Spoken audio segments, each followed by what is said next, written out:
venue, which I've already alluded to.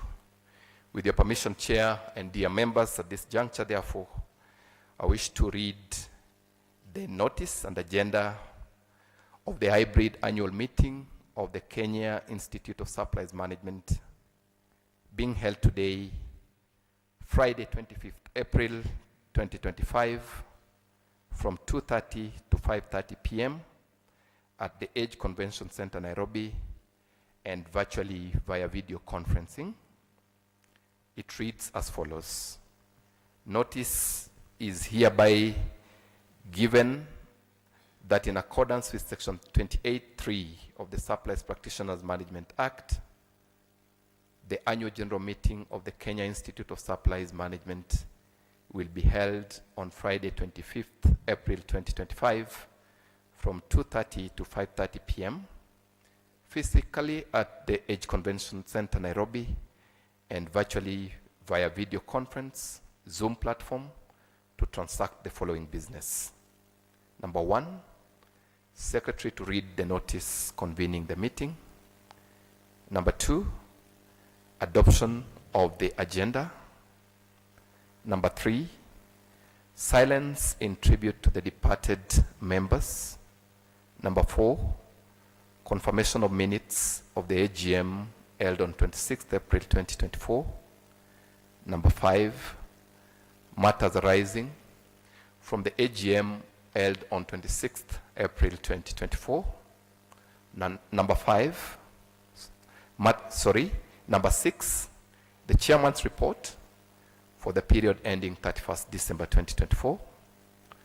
Number 7, presentation of the audited accounts and balance sheets for the year ended 31st December 2023, pursuant to Section 28 of the Supplies Practitioners Management Act 2007, and the appointment of the Institute's auditors pursuant to Section 28(4) of the Supplies Practitioners Management Act 2007. Number 8, motions by members of the Institute. And then lastly, number 9, any other business. The event will attract 3 CPD hours by order of the Council under the signature of the Secretary to the Council. I submit. Thank you.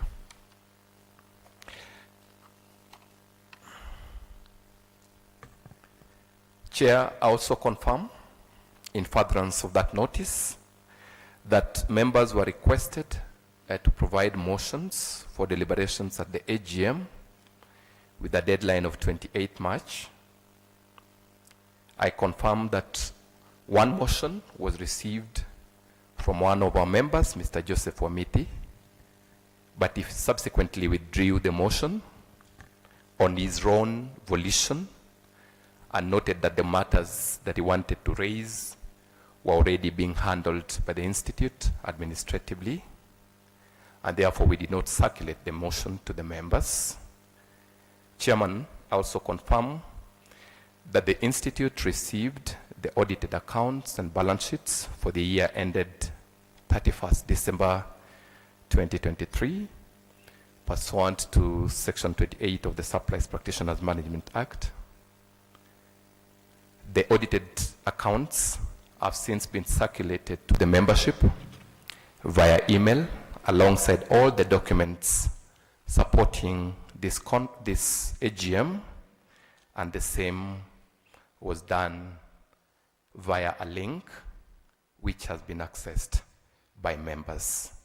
I submit, Chair, and I now invite you to proceed with the program.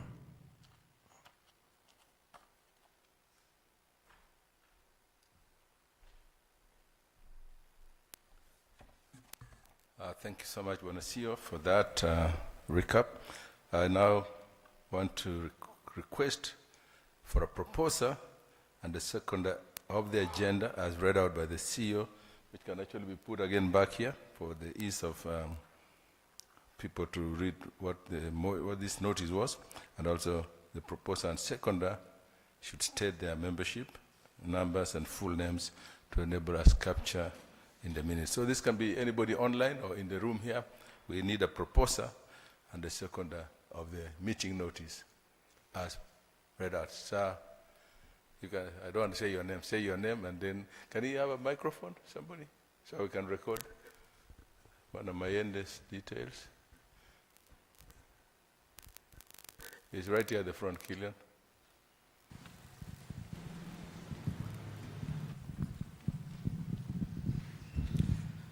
Good evening, members. Good evening. My name is Leonard Mayende, Kism member number 78932. I propose. Thank you so much, Wana Mayende. Has somebody captured that? Team? Okay, great. 78932.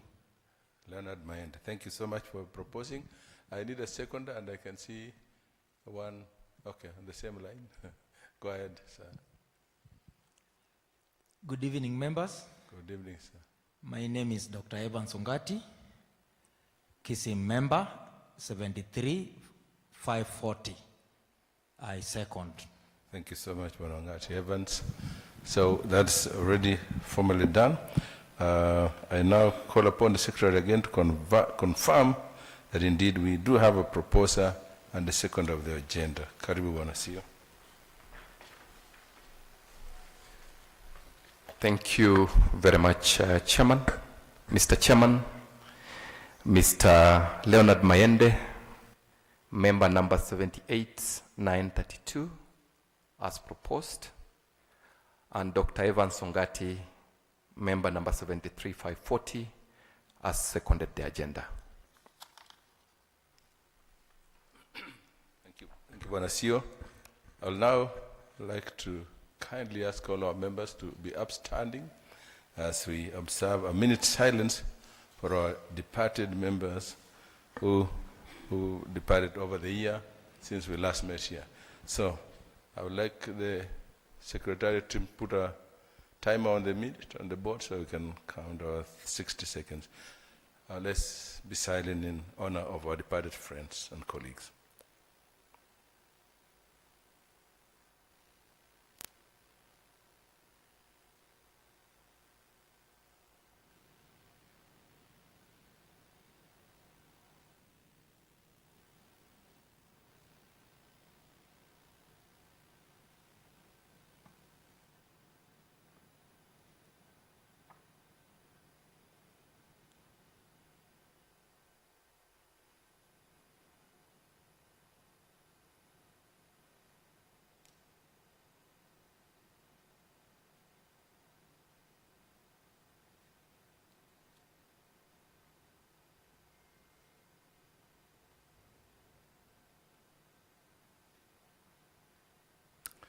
Thank you very much. You can be seated.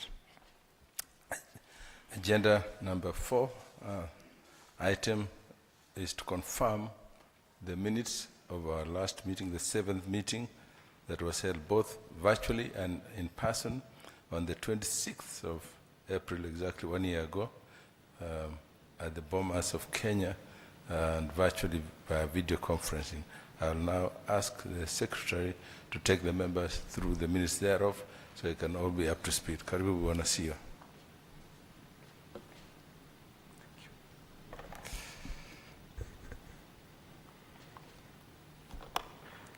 Thank you, Chairman. Dear members, as you can be able to see on the screen, we have the minutes of the 7th Hybrid Annual General Meeting of the Kenya Institute of Supplies Management, held physically at the Bomas of Kenya and virtually via video conference Zoom platform on the 26th of April 2024 from 2:30 p.m. Present, and we will also be taking the minutes as per the records and also in line with the email circulations that we made, and also those of us who want to access them online can also be able to use the link that is available. So we had all the council members present, Mr. John Karani, Mr. Jeremiah Tusi, Mr. Moses Omondi, Madam Marianne Karanja, Makanda CM, CPSP Jennifer Sirindi CM, Fidel Muema CM, Enoch Kirungu, Martin Omuse, and lastly the Secretary, Mr. Kenneth Matiba, was present. In this meeting, we had members present as captured on page 1, running to page 2, 3, running to page 4 and 5, ending on page 6, a total of 166 members. The last name being Steve Okumu, and for records, the first name being Moses Sami. On page 6 of the minutes, we have captured the prayer as cited then, and also the opening and welcoming note by the chairman as documented. He appreciated the members for coming. He welcomed members in the meeting. He introduced the council members, and he also introduced then the new CEO to the membership. He thanked the members for attending the AGM then. The same continues on page 7. On page 7 also, we had confirmation of quorum then, which was 100. We had the secretary reading out the notice of the AGM captured on page 7.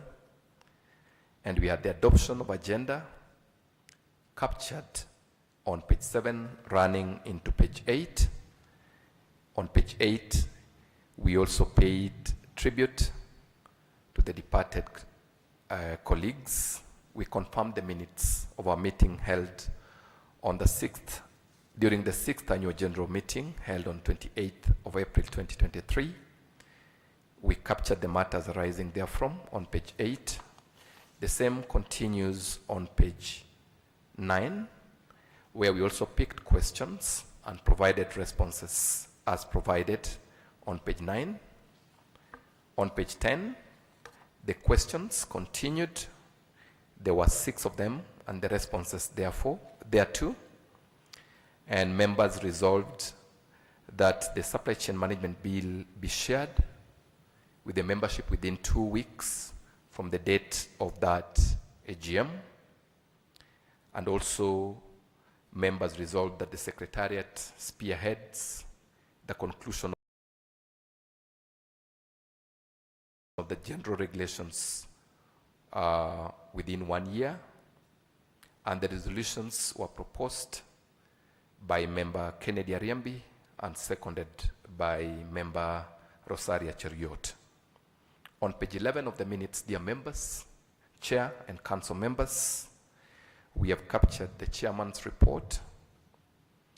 The chairman's report provided for the record of undertakings of the registration committee as captured on page 11, the records of undertakings of the disciplinary committee as captured on the very page 11, the records of the professional standards committee of the council running from page 11 to page 12, the records of the proceedings of the corporate affairs committee of the council running on page 12, the record of proceedings of the audit and risk committee of the council, and lastly, the records of proceedings of the strategy committee of the council captured on page 12, overlapping into page 13. From the chairman's report, dear members, again, we have documented the questions therefrom on page 13. Again, there were 8 questions, and the resolutions therefrom were proposed by member Raymond Dolo and seconded by member Purity Murigi. Then on page 14, we have captured the annual audited accounts for the year 2022. The same runs into page 15 with the resolutions therefrom that the financial statement for the year ending 31st December 2022, together with the directors and the auditor's report thereon, be adopted as proposed by member Mururi Jacqueline Jerry and seconded by Maurice Juma. The Office of the Auditor General conclude the review of the 2022 financial statements within the year for review by the membership. It was also agreed that the Institute will continue to handle its budget and financial management in accordance with the PFM Act and regulations, and update members on any capital investments as may be applicable.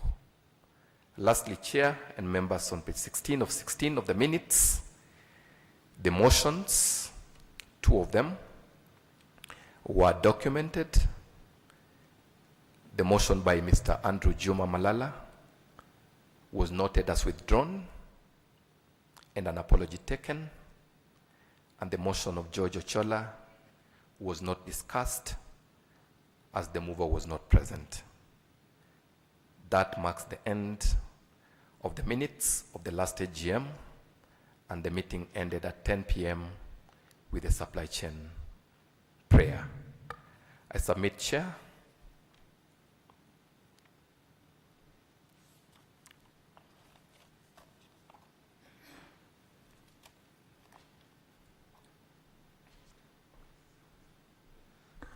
Thank you so much, Bwana CEO. Again, I'll now ask you in your capacity as Secretary I call upon you for the confirmation of the minutes of just read out, as stated out, the 7th AGM dated 26 April 2024. So, I would like to ask for a proposer and a seconder online or present here for the minutes of that the CEO just went through, April 26th, 2024, our 7th AGM. I'd like a proposer. Sir. My name is Finlay Guaro, member number 65130. I propose. Finlay Guaro, member number? It's been captured, right? Okay. Thank you so much, Finlay. I'd like a proposer, and Mr. Sang here addresses on. Mr. Sang in front. Kenneth Sang? Yeah. My name is Kenneth Sang, member number 75642. Thank you. So let me now ask the CEO to confirm that we need to have a proposer and a seconder for the minutes. Karibu, CEO. Mr. Chairman, Mr. Finlay Kwaro, member number 65130, as proposed, and Mr. Kenneth Sang, member number 75642, as seconded the minutes as confirmed. Great, thank you, Secretary. I will now ask members about the motion to confirm the minutes. I think that's been done, has been proposed, and indeed seconded. I declare the minutes of the 7th AGM, April 26, 2024, officially confirmed. We now progress to item number 5 on your agenda, which states is to receive matters arising from those minutes of the 7th AGM held virtually on the 26th of April 2024. And for this, I invite our Secretary and CEO to take us through matters arising from that AGM. Karibu, Bwana CEO.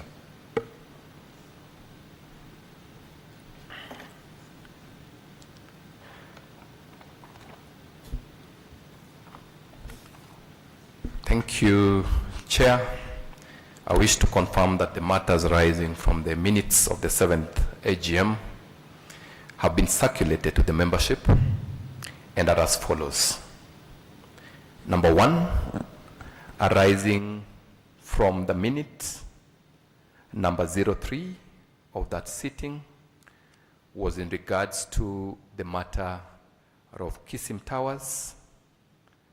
On Kism Towers, it was reported that the Institute was awaiting a response on the request for further support from the National Treasury, and the report was in regards to the issue of the outstanding payments to the contractor, the main contractor, who built Kism Towers, which stood at about 100 million Kenya shillings.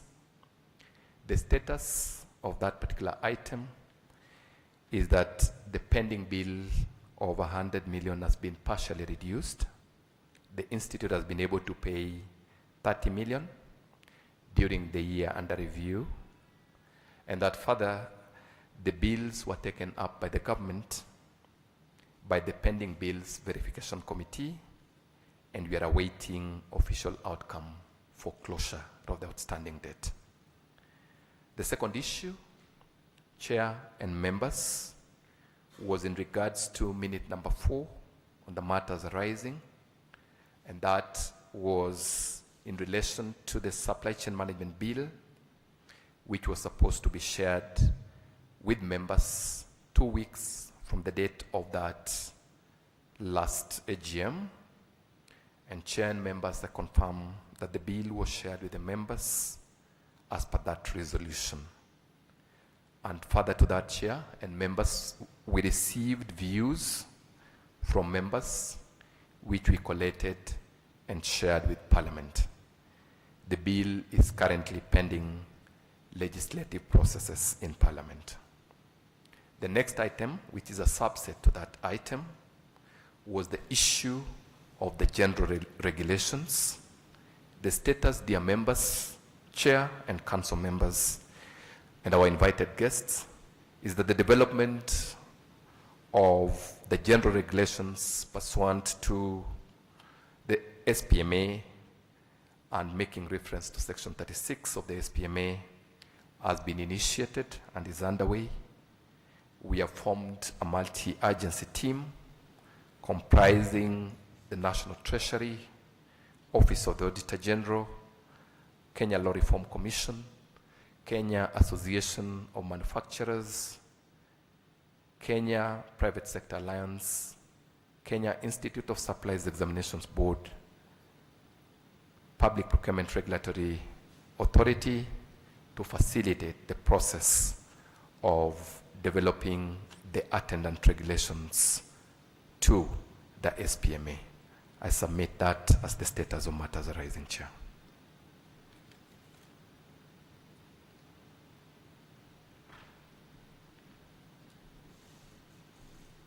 Thank you so much, CEO.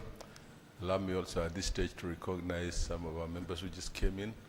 I saw our learned counsel, Bwana Kitinya, who is actually part of the team that's leading the general regulations, and I saw Linda Ingari, who is our PPRA, one of our board members here, and a long-standing member of Kism. So, feel welcome. So, thank you, Secretary. Again, I would like to open the floor for the membership comments on the matters arising, especially those of us who are online. You're not forgotten. I know there are quite a number of members online. You can also send your comments through the public chat, and those who are physically present can raise your hand. So those who are virtually present, please don't feel left out. Wherever you are, send a chat if you don't have a chance to speak.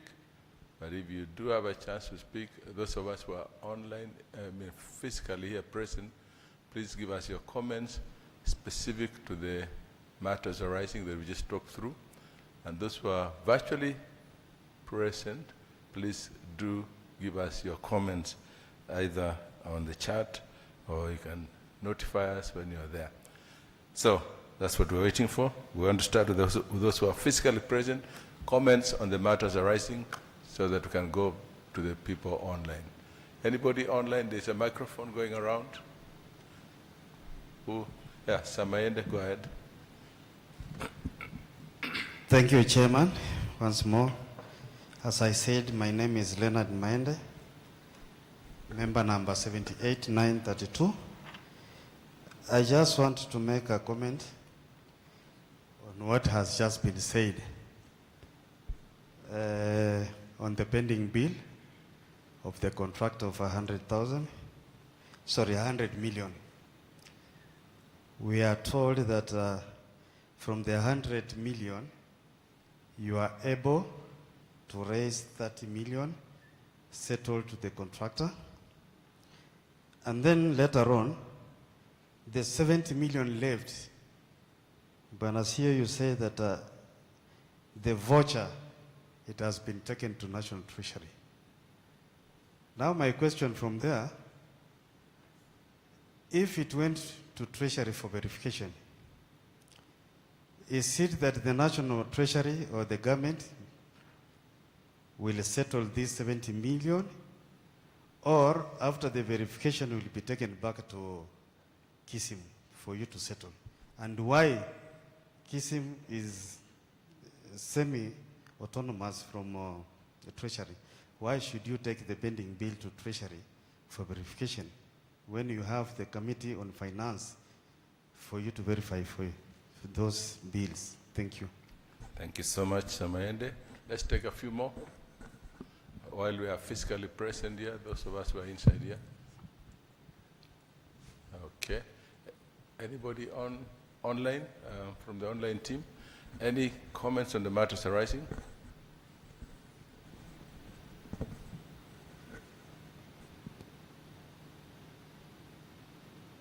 You can tell us if there is none, we can progress. None? There is somebody? There is none, okay. Any further internally here before we respond to Samaende? And I will actually ask the Secretary to come and respond to that particular question because he has the detailed status of that particular clarification. Karibu.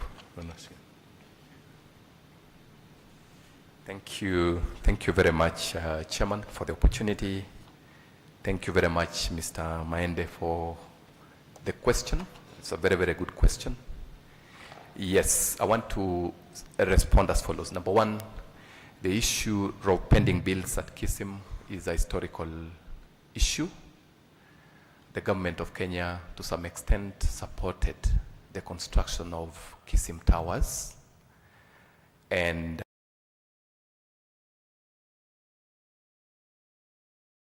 just to clarify, it's not a split of the voucher, 30/70 paid. We pay based on the resources that we are able to raise. So there are various components when it came to the issue of the construction of Kism Towers. So what we were able to quantify within our means and based on the available resources is what we were able to settle to the extent of 30 million.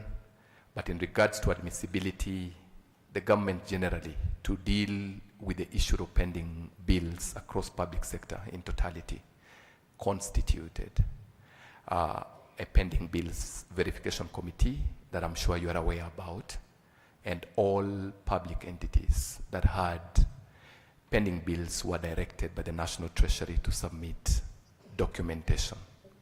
So just to clarify for you is to just indicate that we submitted our documents in line with the call by the National Treasury, but also noting that under the Executive Order number 2, Kism is still classified as a state corporation domiciled within the National Treasury. So it is on the basis of that we perfectly fall within the National Treasury as our parent ministry, and all state corporations in their respective ministries were directed by the government to submit documents within the ministries where they're domiciled. So I hope that clarifies your question, but we are happy to provide further information, and we are also happy to update our members once the final settlements are effected. I thank you.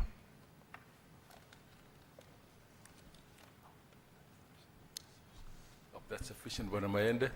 Thank you so much. We have absolute determination. I wish you could actually be able to clear that bill on our own.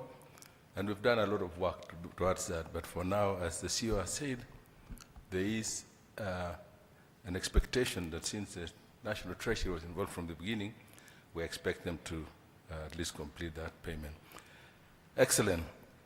We now need to progress to the agenda item number 6, which is to receive the chairman's report for the year ended 31st December 2024.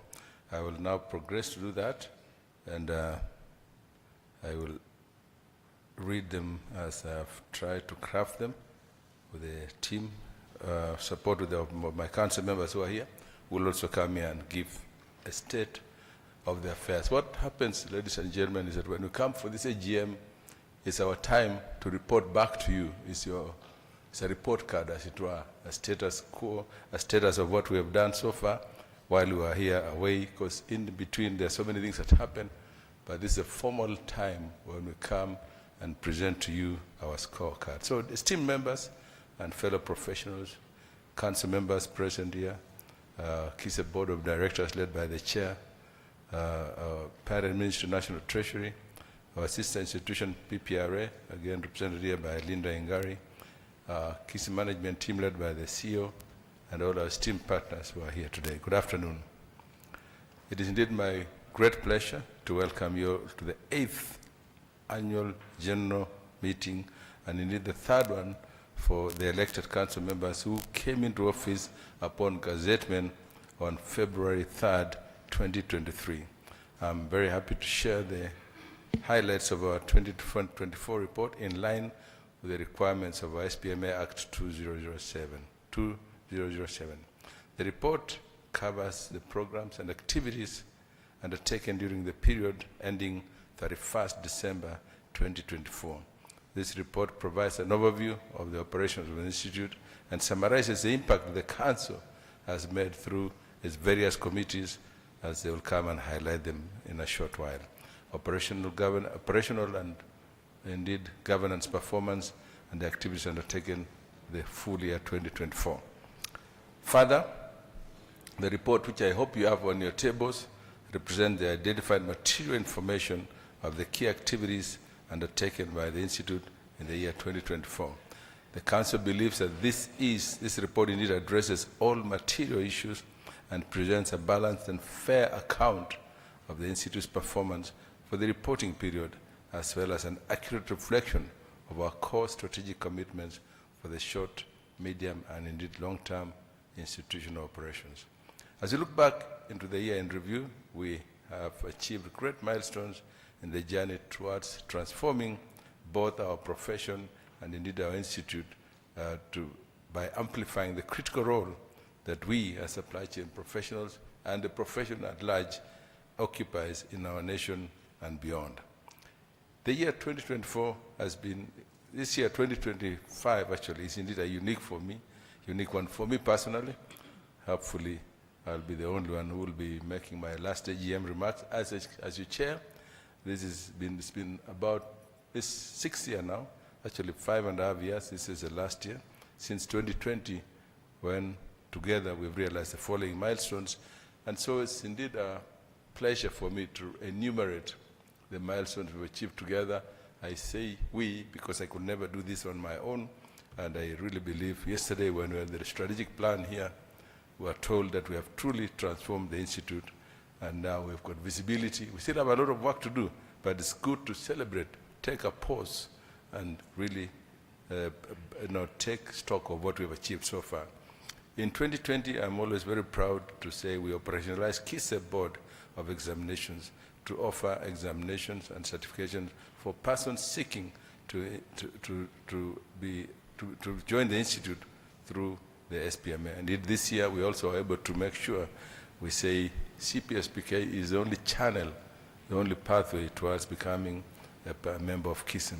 And I'm very happy to recognize the board chair, Senior Amos Ocheng, who is here, and Kevin Omai, also seated right here in the class. So our CPSPK certifications borrows from world-class best practice and also contextualized locally. I call it local for a reason.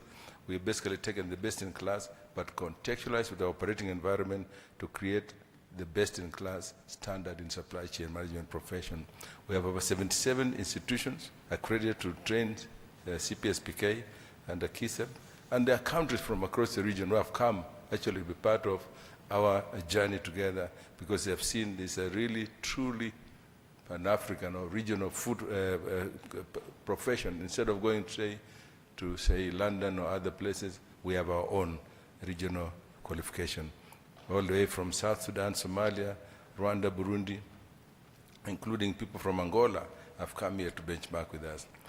In 2021 also, we were able to establish for the very first time a proper CPD points policy anchored on each member attaining 24 CPD points to ensure that you are indeed a member in good standing. And that was critical to ensure continuous learning for our members. The CPD calendar, we also were able to do, those of you who may not remember, when we came into office in 2020, the fees being charged then were around 90,000.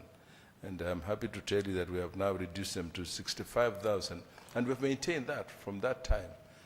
Despite the cost, increasing cost, what the Secretariat and the team have had to do is to efficientize the utilization of resources and to ensure that we don't pass on the increased cost to our members, and that has been a real challenge, but we are happy to say we have retained. I think we are one of the cheapest institutions for a 1-week program, which takes normally probably 80,000 or so. We've been able to keep it at 65,000 for the last 5 years. Again, it's important to highlight the growth in our membership registration, which has grown from what we used to have that time, just slightly over 2,000 members, to today, active members of about 2,000, today over 11,000 and growing. And we continue. And today, actually, since inception, our membership stands at 25,400, and my colleagues in the council will give more impetus on that point and detail around it.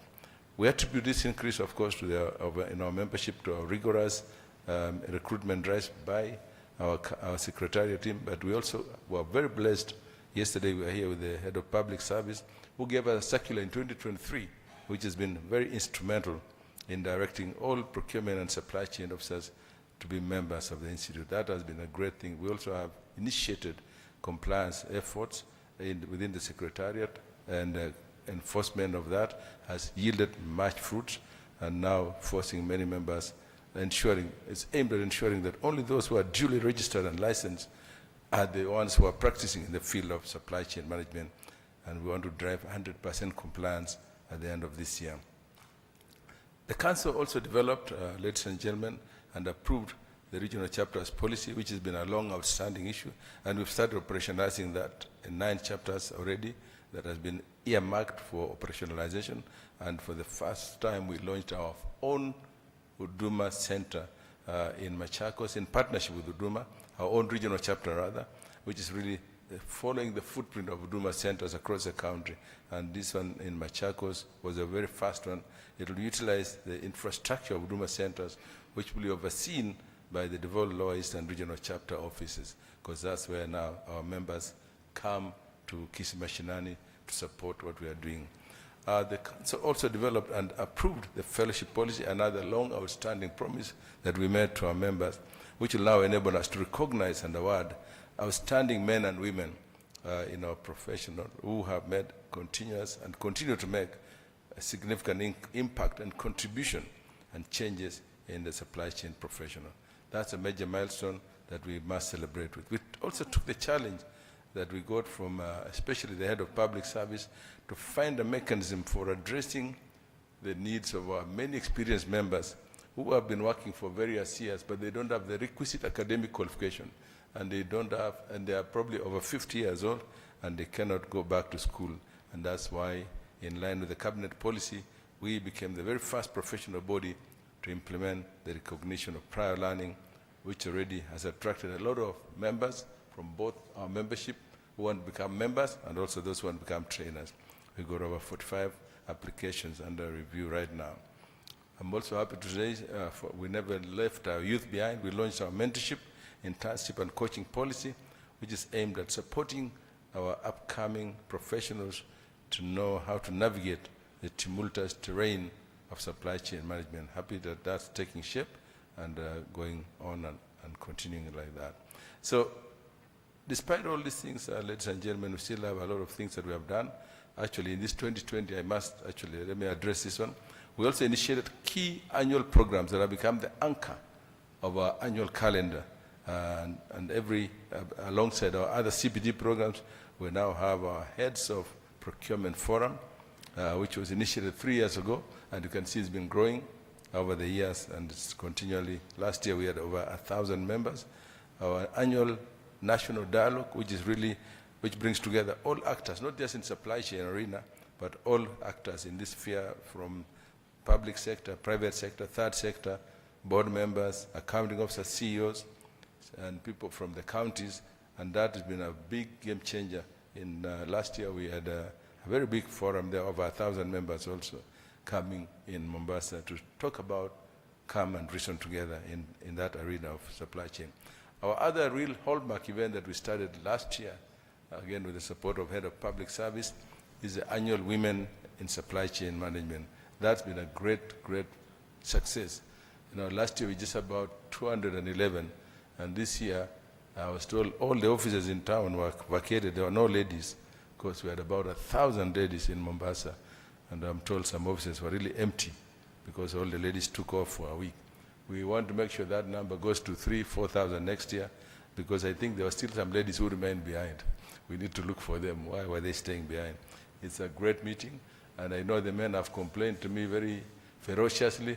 They want their own real men Congress, not the one of Kibor, but the real one. So we're absolutely onboarding that. I was only told that the challenge with men is that they might even forget the date of their own Congress. So we'll remind them that we have our own men's Congress. I'm happy also to report, for those of us who are in the county government, we actually have, for the first time this year, we'll be holding our very first annual county congress aimed at addressing the very unique needs of our county-based members. And that's going to be a game changer to ensure that our people in the counties don't feel left out.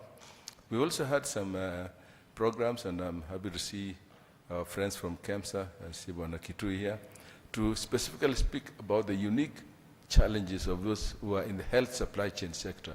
In that place, in the health supply chain sector, you don't say forecasting, you say quantification or something like that. Same thing, but there are some unique issues that if we don't address them now, there's a cadre called pharmacists who are coming to take our role, so we must be ready to empower ourselves and really make sure that we take that space of health supply chain, and we have got an annual program on that in partnership with the Ministry of Health, and we've also gotten some partnership on that. So the other idea, again, fast emerging area is actually leveraging technology in supply chain.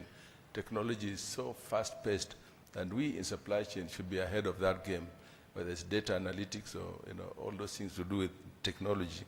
We are having our own annual conference, started last year again, to deal with emerging, how do we leverage things like AI, blockchain, all these tools in supply chain that can help us make supply chain faster and more efficient. So that's a big program that we have started again since last year. Alongside this, I cannot mention all of them, but we've also been able to strengthen critical partnership with other government agencies, development partners, private sector and third sector actors, as evidenced by the many people that we've interacted over the years. Most importantly, for me, has been our partnership with the World Bank, which has been ongoing since 2019. There's been about almost 3,000-4,000 members from across Africa. Over 15 countries have been coming to Kenya thrice a year for the last 6 years, actually, since 2019, courtesy of the World Bank team here, because who have supported us now to truly become a regional center for building capacity for World Bank funded projects. Over the years, indeed, we have hosted over 15 countries right here in Mombasa. Again, it's now been structured in a way that it used to be 3 programs about foundation, and I'm now marketing our World Bank programs, our foundational class, our intermediate class, our advanced class, but we've now introduced 2 other courses on a refresher program and something on contract management. Be on the lookout on our information portal. Another major milestone, again, which my colleagues will talk about later on, is what we have achieved with the judiciary partnership, where our disciplinary committee has now been strengthened and supported to know how to prosecute and process cases. And now, instead of just dealing with the few cases we used to do, we have over 1,000 cases now being processed. Our efforts to promote professionalism, so that all those people doing anything supply chain must be called to question and asked, why are you practicing supply chain without being the requisite supply chain degree or certification? Similarly, last year we were able to launch our College of Supply Chain, and you can see the beautiful logos around here. It's one right here, which was really officially now launched yesterday by the Head of Public Service. I encourage you all, this is where we come to expand our knowledge base. It's not just about procurement, it's not just about what we do, and I can see some of our board members somewhere here. We're going to really strengthen that and our consent. Good, but as I always say, we're not yet resting on our laurels. There's still a lot of work to do. I've received some concerns personally, and the Secretariat team have been receiving concerns that we need to address, and we are very aware of these issues around customer service responsiveness. Our teams have established the root cause of this issue, and we are acquiring a modern customer management system which is going to provide a lasting solution to this issue, so we can be identifying the root cause. There's also the issue that's around fairness in training opportunities for our members. I'm happy to tell you that we have now developed a fully fledged policy under the committee of the council, which was approved fully by the council last week, and which will now enhance transparency and accountability in the space of engaging trainers, so that nobody feels like they are being selected against. There's something else. This being an election year, I must assure you, our members, that we are now on the journey towards cleaning up our membership data, so that we remove people who are no longer active or people who have passed on. The management has continuously engaged members on updating their records. There's something called activation, and I think we'll talk about it briefly.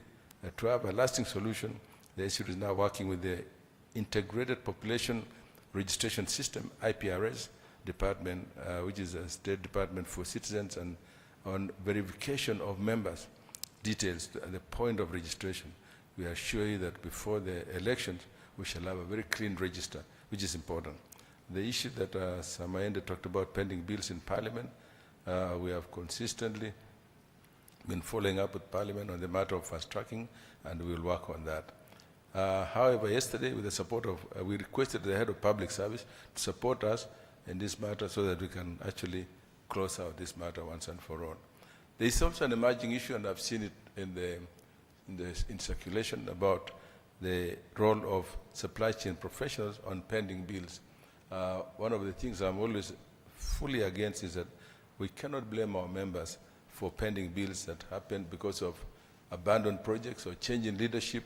You know, a new governor comes or a new CEO comes, and they just leave those old projects, and then, unfortunately, the blame is left on the procurement.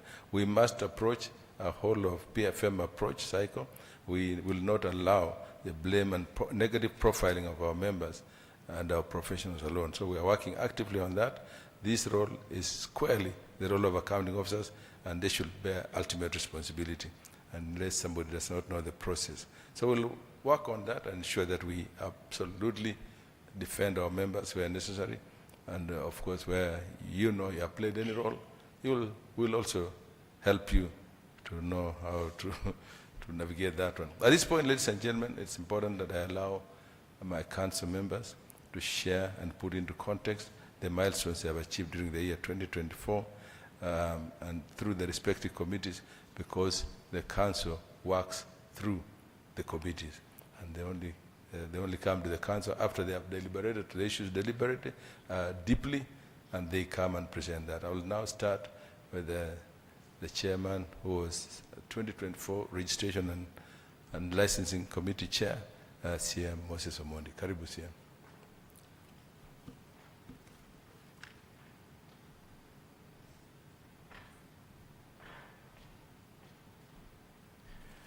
Thank you, Chair, for the invitation. Hamjambo. Good afternoon. It's evening. It's getting to evening. I think under the period in review, that is 2024, I was the chair of the Registration and Licensing Committee, and I just want to enumerate some of the recommendations we made. And in terms of quickly explaining how governance structure works in the Institute, is that if there's an issue to be developed, the management team led by the CEO will take up that, present a paper into the respective committee. Then the respective committee will make recommendations and take it to the council. The council will then resolve, and then it becomes a matter that is fully cleared, either in terms of a policy or a resolution. So respective committees, their key role is to initiate a matter and then make recommendations to the council, so that they are able to now, all of us collectively, take a decision into the direction that we want to follow. So I'll be able to highlight a couple of things that we did in Registration Committee I was chair for 11 months, and in terms of good governance, there is a requirement to rotate those roles. So in December, I rotated that role, and the current substantive chair may have one or two things to speak about the activities in the month of December. But in the year 2024, we completed the full automation process. This was a promise that we made in our 2023 pledges to our members. The automation is now complete. You can be able to get your e-license, e-card, and everything is automated. You have your self-service portal account. We had done that process following the support of World Bank. In 2023, they requested us the areas we needed support. And as a committee, we requested that we are given funding to develop a system, which we now have, amongst other things that also the Institute took on. Secondly, without repeating, is that membership grew in that year to 11,000, as chairman has indicated. All-time registration is 25,000. So we have a compliance challenge, which we are pushing to ensure that we reduce that gap between 11,000 and 25,000. Our licensing grew also to 4,000. As the close of last year, we had about 4,000 members duly licensed. And these are the members we published in the Kenya Gazette. And the reason for that is our regulation provides that this is the prima facie, or rather the evidence that a member has been practicing legally in the country following that Gazette notice. Then amongst the other initiatives that we held as a registration committee, we initiated the RPL process. This was following a conversation we had with the current trade PS, Dr. Mkwana, who was the Director General of KNQA, on the need to be inclusive and affirmative and to be able to bring members who have had experience in supply chain practice. Sorry, there is. Can we manage that? Members who've had extensive experience in supply chain practice, but for one reason or another, they are not able to acquire certification. It's an assessment process. It is rigorous. So if you go through that process and you are assessed against the 18 modules of CPSPK, if you're able to go through those processes, then you can be conferred with the CPSPK certificate through the experiential route. It's an assessment, no examination, but it's not as easy as people assume. It's commonly used in other markets in the UK, South Africa, as well as the US. So it's a affirmative action for our members. We also initiated the fellowship policy to confer outstanding members of the Institute who've given significant contribution. So this will be coming up and a call will be made this year. The current chair will talk about that. Then, of course, we published the annual Gazette license. We also initiated compliance audits and compliance enforcement activities, and I think these are bearing fruits. As you notice, the gap that we have in our membership base of active members and specific examples, it's important to highlight specific examples. I think when our team went to Kiambu County, we had about 75 members who were not compliant, but out of that visit, all of them signed up to be members and to be licensed.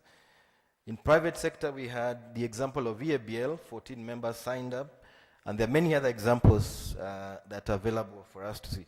But the compliance audits are bearing fruits in terms of strengthening our numbers. Then the Institute has also introduced advisory letters. Usually there are complaints about adverts that go out.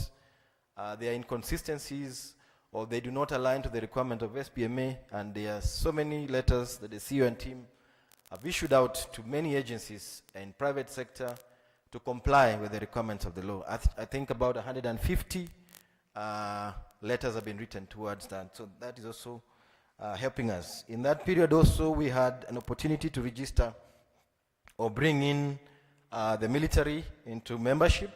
I think a window was opened, and I think we were able to bring in 1,000 or so members of the military into membership.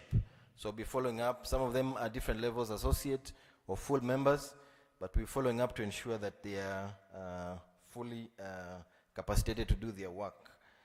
Then, of course, the other initiative we had in the RC was in respect to Section 13A and B of the SPMA and Section 16(1) and 2. The law requires that members are registered from prescribed syllabus, prescribed examination, and prescribed certification that the council provides. So we recommended as the RC, and the council resolved that from 2025 January, the only entry for new members into the membership would be through the acquiring or acquisition of CPSPK diploma certificate, which is offered, the examination is offered by Kism, but the reason we also have yesterday launched the school is to provide training for the members who want to be trained on the CPSPK, and once they conclude, then they are registered as members of Kism, of course examined through Kism. And in the launch yesterday, for those of us who were there, this is actually the logo of the school is here. Kenya College of Supply Chain Management, and is here, so you'll be seeing that brand. So we have a college that is running, and it has lecturers drawn from our members. And so essentially that is what we did in the year. So in terms of role rotation, I now currently chair the Corporate Affairs Committee, which handles issues to do with finance, procurement, supply chain issues, legal issues, marketing, communication. But because we are reviewing 2024, I'll not say much about that. Then I also double up as a chair of the Kenya College of Supply Chain Management, comprised of CM Jennifer Sirindi here. Then we have our members, I don't know if they're present. Flomina Ngina is one of the members. Dr. Vincent Ochieng, Dr. Hali Mutisia, and Dr. Karen Chepngetich. These are members of the school board. So I think, Chair, these are the highlights I can give. Thank you very much for listening, and good evening.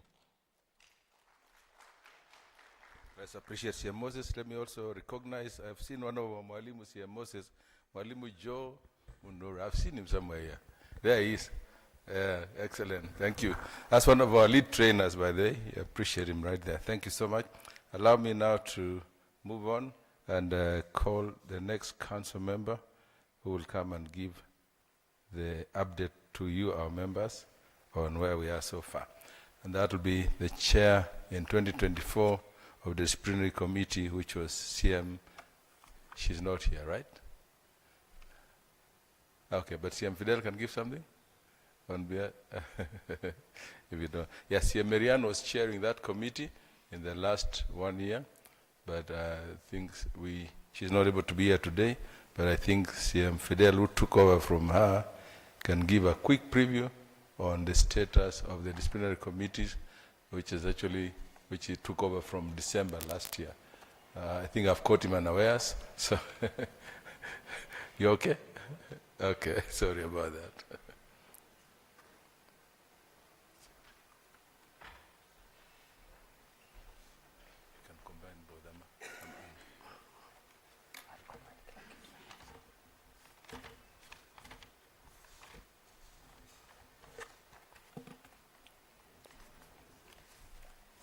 CM Fidel will do both this and what he did substantively last year, which is audit and risk, so I don't need to call him too many times.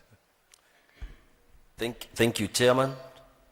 To the Chairman, my fellow council members, to the CEO and the Secretariat, to the guests and all our members. Good afternoon. Hamjambo. God is good, and all the time. Thank you, Chairman. I wish to briefly talk about the disciplinary committee, the issues that were covered between year 2023 and 2024.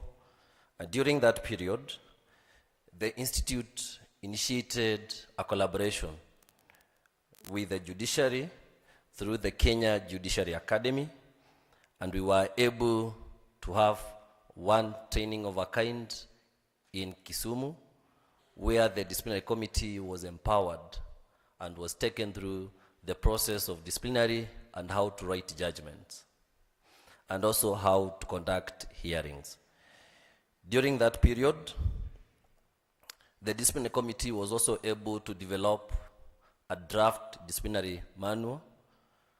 It was also able to develop an investigations manual. And then during the period, there were 44 cases that were reported to the committee. The committee was able to conduct investigations and were able to resolve the 44 matters. That was a matter from Homa Bay and one matter from Vihiga County Government. I wish to state as follows.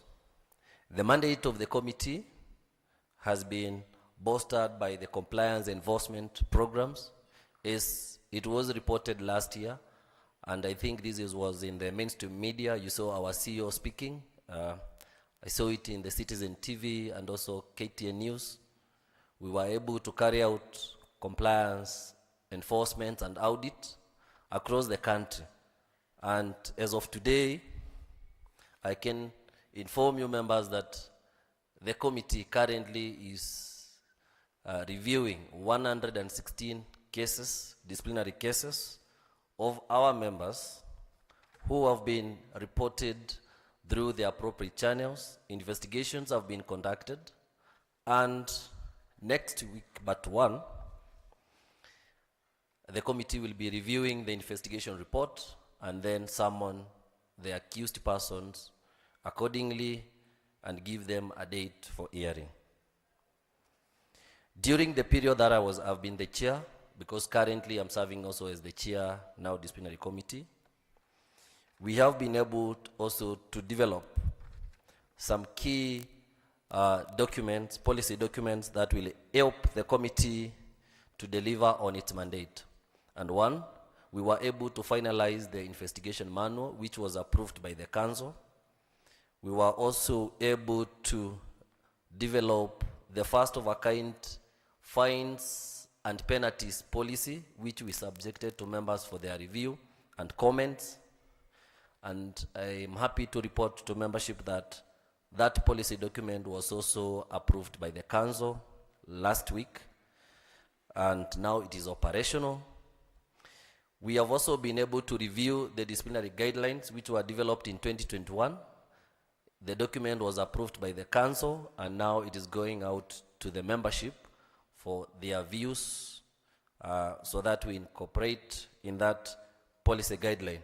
And that is the document which tells you what are the offenses, how can you report offenses, and what is the procedure of investigation, and also what is the procedure of hearing, and the timelines thereof. I wish to assure members that that committee ensures if you are reported there, you are given fair hearing and subjected to the due process, so that the decisions of the committee are lawful and binding, and the process, because we were trained that the process is more important than the outcome. Allow me to mention that previously, I have been serving as the chair audit committee, a committee that I served with CM Marianne Karancha as a member, Martin Omuse, who is the representative for PS National Treasury, also as a member, and we had the internal auditor as the secretary to that committee. I think I've seen the internal auditor. You can just stand and wave. That is the internal auditor for the institute, and then I was serving as the chair. During that period, of course, we had some challenges, and the challenges that we had was with the delays of audit reports from the Office of the Auditor General. This has been a concern by the membership, but I wish to confirm that as a committee, we were able to make sure that every year we be able to submit the Institute's financial statements to the Auditor General before 31st of March to ensure that we were compliant with PFM. So we have never submitted our financial statements anytime that is late. However, we have had our challenges when it comes to getting feedback from the Office of Auditor General. The committee's mandate is to ensure that the Institute financial resources are well used To ensure that also we look into internal controls, we identify risk and mitigate. We call upon the management to ensure prudent use of resources, and we were able to do that. During the period that I served as a chair of the Internal Audit and Risk Management Committee, we were able to develop the first internal audit policy and procedures manual. We were also able to develop the first risk policy framework, and also we were able to regularly assess and investigate matters that were reported by the internal auditor. And then finally, we were also able to advise the management and the council accordingly so that appropriate measures can be taken. Members, I wish to assure you that we will continue to serve diligently and ensure that the welfare of our members remain our top priority. Dear members, we thank you. We shall continue to engage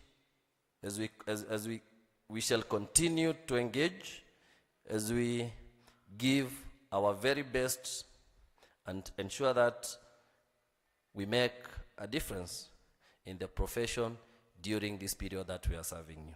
Asanteni sana.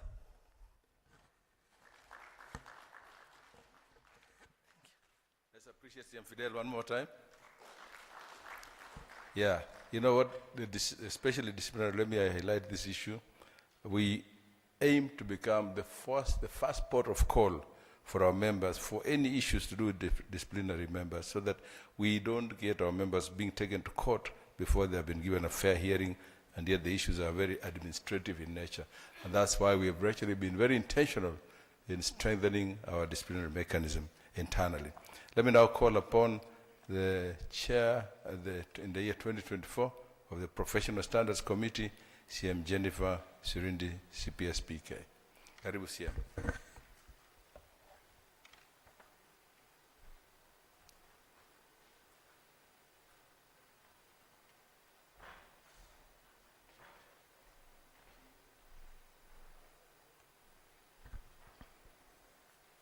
Thank you, Chairman, for the invitation. Good evening, members. Good afternoon. Our protocols observed, I will take a very few minutes to just brief you on some of the developments that we undertook as a Professional Standards Committee. This is the committee that really interacts with the members through our continuous professional development programs. It is a committee that is mandated to ensure that you keep upskilling, learning and relearning, and to be better skilled as professionals. So in the year under review, I chaired that committee, and my members were CM Henok Kilungu from PPRA and CM Fidel Mwema, who has just spoken. But I'll be very, very brief. I don't intend to take a lot of your time. So, so the CPD, the Professional Standards Committee, is a committee of the Council, and our mandate is to oversee various CPD programs. During the year, we conducted about 22 workshops. So, and we introduced various new thematic areas. We keep reviewing our programs to ensure that they are realistic and they are also in touch with the industry. So we had several new thematic areas, such as this targeting both the private, public sector, and even specific sectors. So we had the Women in Supply Chain Conference and the World Bank, which were introduced during that period. World Bank was a reintroduction of certain modules that were not there before, as Chairman mentioned earlier. Previously, there was a foundation, intermediate, and advanced, but then the World Bank program was reviewed and upscaled. The Health Supply Chain Conference was also one of introductions that we undertook, as well as the AI and application of modern technology in supply chain management. We held 14 webinars, that is the online trainings, and 49 in-house trainings. At least 10 from public sector, that is in-house trainings, and 7 from private sector clients. This is a great improvement, and we ask members who have even special needs, we can have a program tailor-made for your institution, just to meet your program and your needs. In 2024, we had around 2,507 members who were trained of these, and we had 502 non-members. Of these, the male gender had 1,728, and the female 1,386, cutting across counties with about 670, national government, we had about 35 state corporations, and about 2,055 members from these state corporations. We had SACCOs, 13 SACCOs that were trained, and private sector, 76 institutions.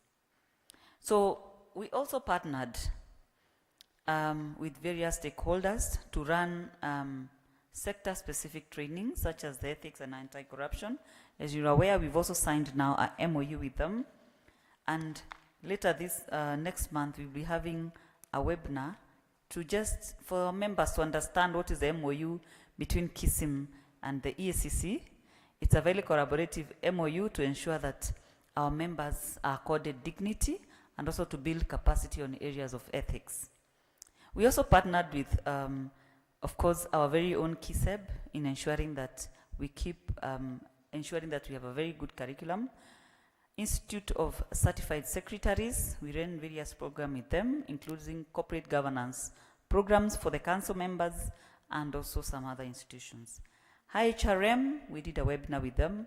ISPAC, Media Council of Kenya, World Bank.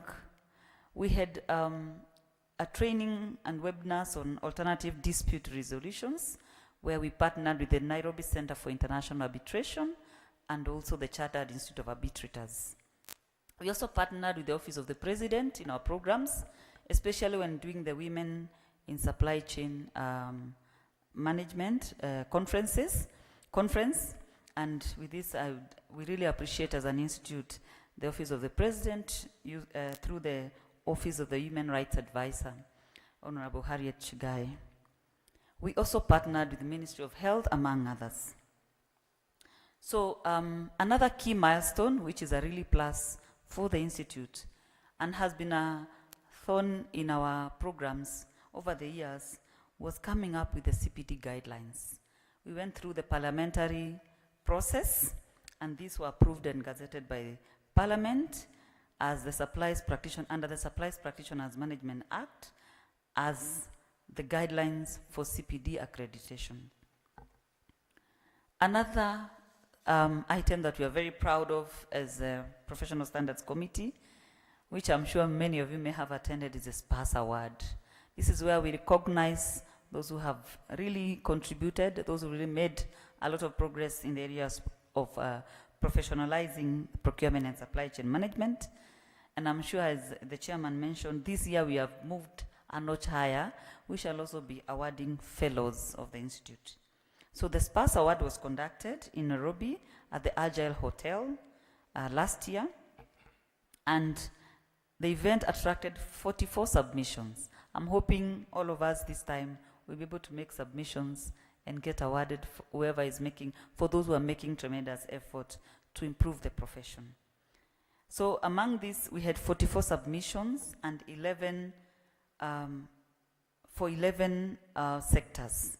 We hope to improve these sectors to capture the needs of the members as per the feedback that we got from those who attended and those who participated. So as a Professional Standards Committee, we have tried to ensure that we keep upscaling. And yesterday we launched the strategic plan as an institute. We have made improvement. I would invite members to interact more with our CPD calendar, which is online. Interact with us on the strategic plan. Give us feedback. Let's keep improving this profession. Asanteni sana. May God bless you. Thank you so much, CM Jennifer. I will now want to call upon CM think there's only one CM Mark on the left. Oh, CM Jeremiah has come. Wow. Karibu CM. But I think the next person is really the Committee on CSC, which I think is, let me see, my Corporate Affairs Committee chaired. Oh, no, actually, it's strategy. Sorry, thank you. Thank you, CEO, for waving at me that CM Jeremiah is here. He is the one who led the strategy committee last year, and I think he can come. How are you finding this? Is it useful? It's important that we give you a status report of what we did as committees individually and indeed as a council. So CM Jeremiah, kindly come and take us through the strategy committee report. Thanks.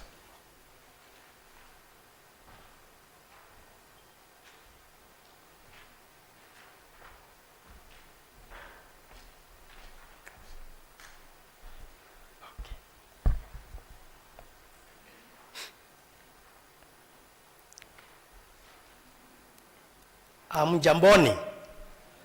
No, this side naona ni kama tuko pamoja. Tuko pamoja. Can I see somebody wave? Thank you. This side. Good evening once again.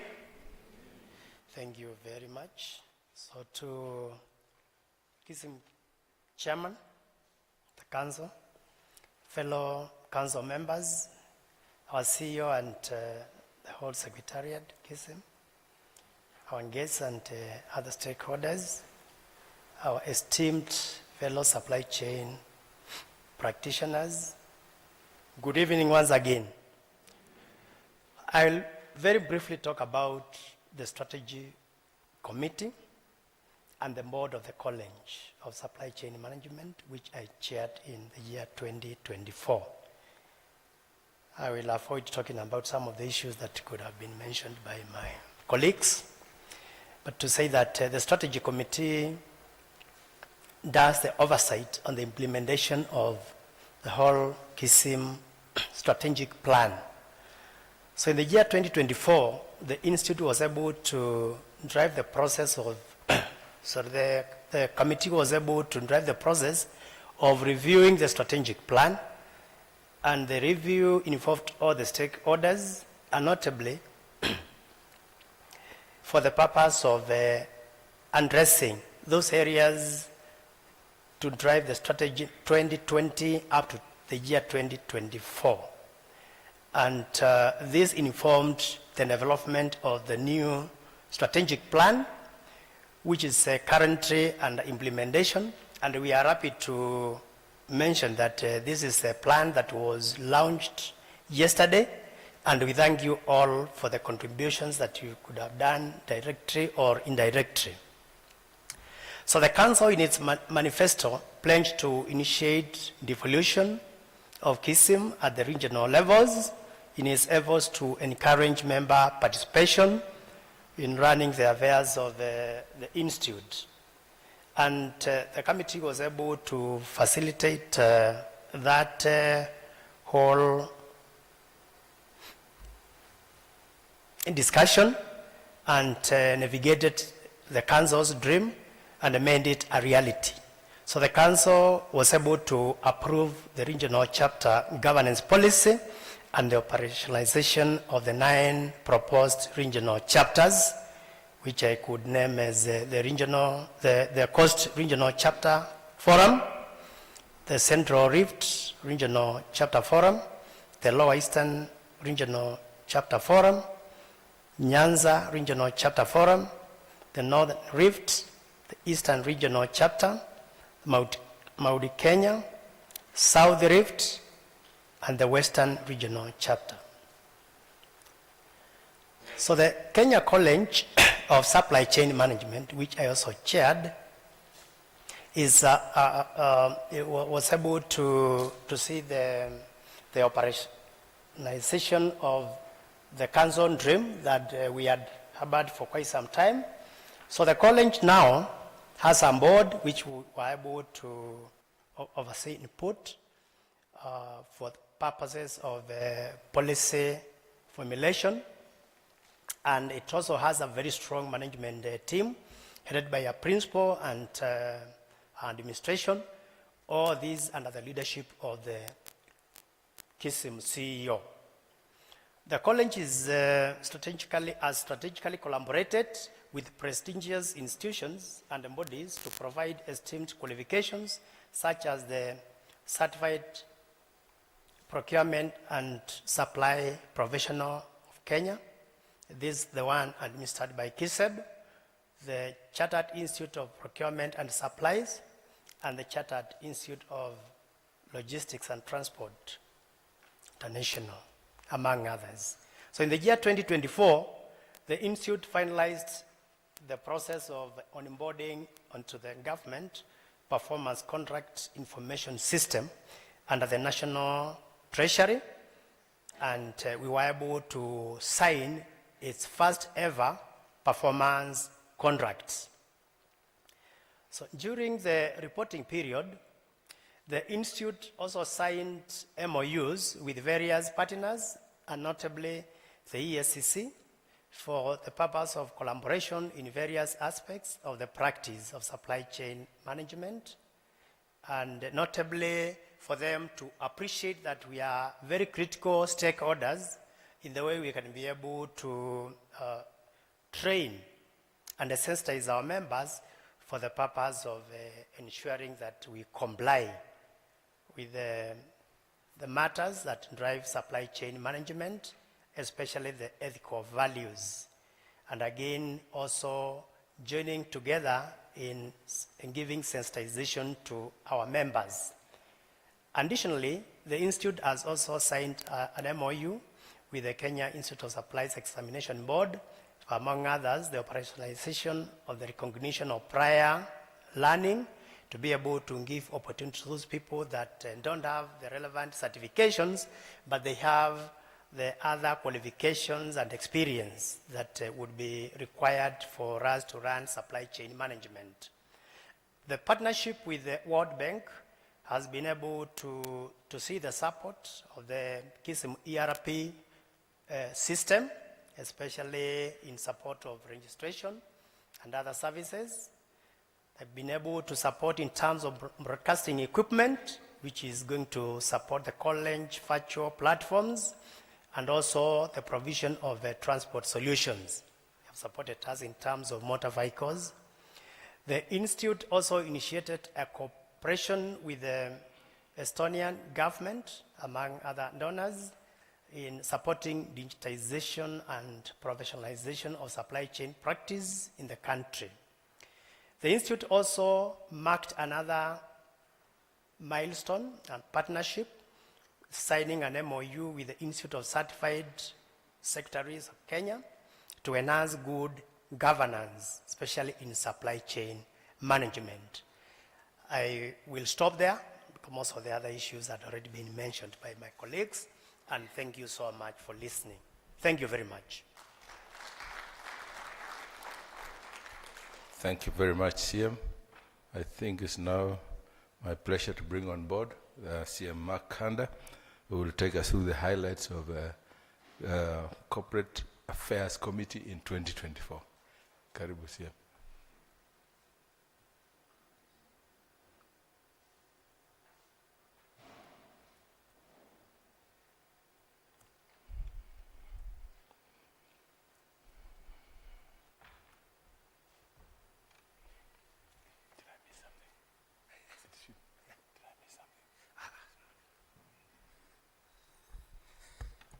Thank you, Chair, for the invite. Members, I'm Jambo. Good evening. I think the Chair planned it well because after me, you will read, the auditors will give you figures. And myself, the Corporate Finance and Corporate Service Committee supports all the operations of the Institute. And whatever the council members have said, it is this committee that allocates resources. So whatever they say, it is the finance committee which has supported the council to realize its mandate. Myself, I also supported Councillor Cherry in strategy, and I want to appreciate members who joined us yesterday physically, and also those joined us online. And also I appreciate also members who are in this AGM online. Allow me to give a brief highlights on,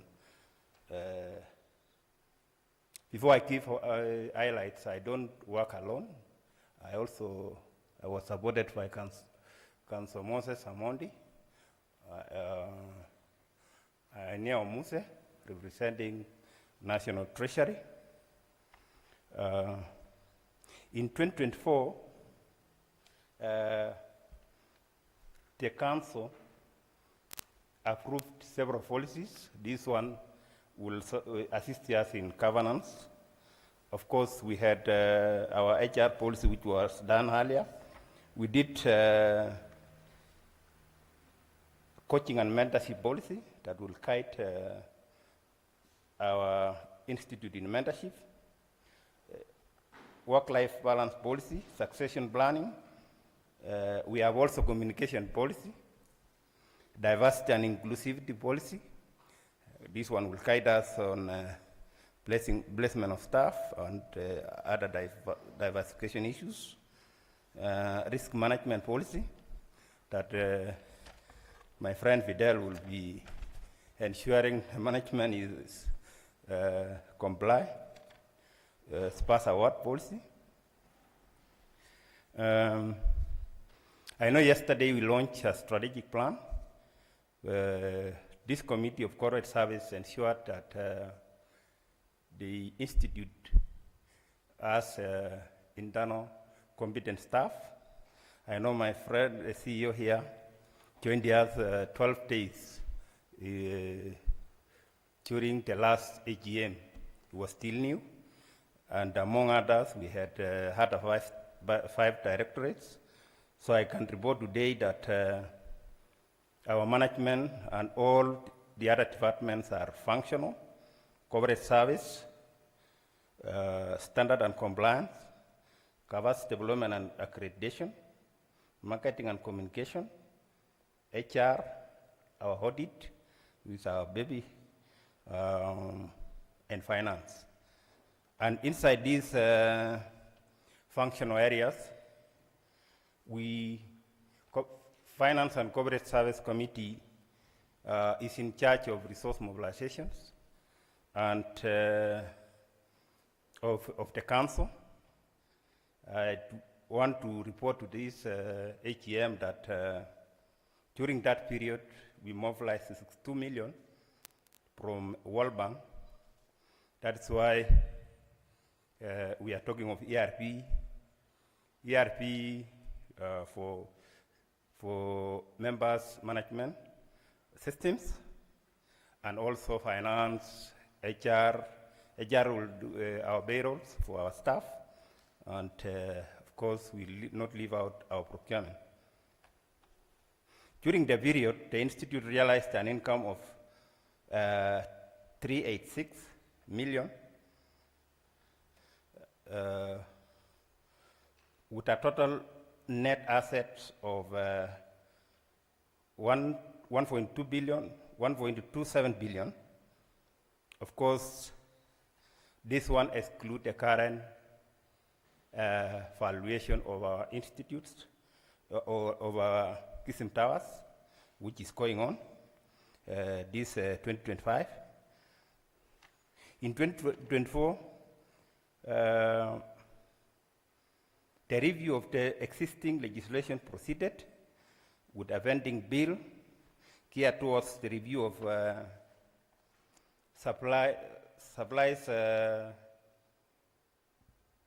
Practitioners Management Act 2007. The review of the law is ongoing in Parliament now. Maybe before the end of this year, God willing, we will have a new bill. That is the update of Finance and Corporate Affairs Committee. And I'd wish to mention, because my friend Moses here said I took over, I'm the chair now for registration and licensing, and I'd wish to give, because we don't want to give members hold 2024 alone, and we leave the current issues, the current things that affect members. I can give in this a progress report for our membership. I know CM Moses gave a number of active members, which is close to 4,500. I can report as of today, we have 7,242 members. Our license we issued to date is 5,800. We have inactive members, 19,332. And this has made us to join hands with government to see, to partner to see where these members are. When you see the total, the inactive and the active ones are 26,579. During this period for 1st November to date, because of current issues, we have a fellowship policy. I know you are aware, members, that we did a sensitization the other day, public participation. I can report the council approved it. We'll be rolling out sensitization of this policy. And within June, we'll call upon nominations of members to and application for fellowships to be issued later in the year, to be awarded later in the year, which the council is letting first award. So members who are ready, they can participate. We also have a scale of fees, which the RC is working on. It is on the way. We talked yesterday, and heads of public service also echoed. It is our important tool for doing business out there. I'm calling upon members, when we call for public participation, you engage actively. Since Chair has mentioned of next year's election, this committee is in charge of ensuring the register is cleaned. This process is a task ahead of us. I think that is the end of this update. And I thank you, members, for giving me the opportunity to give you the update for both all the committees I served. Thank you. Thank you so much, CM Kanda.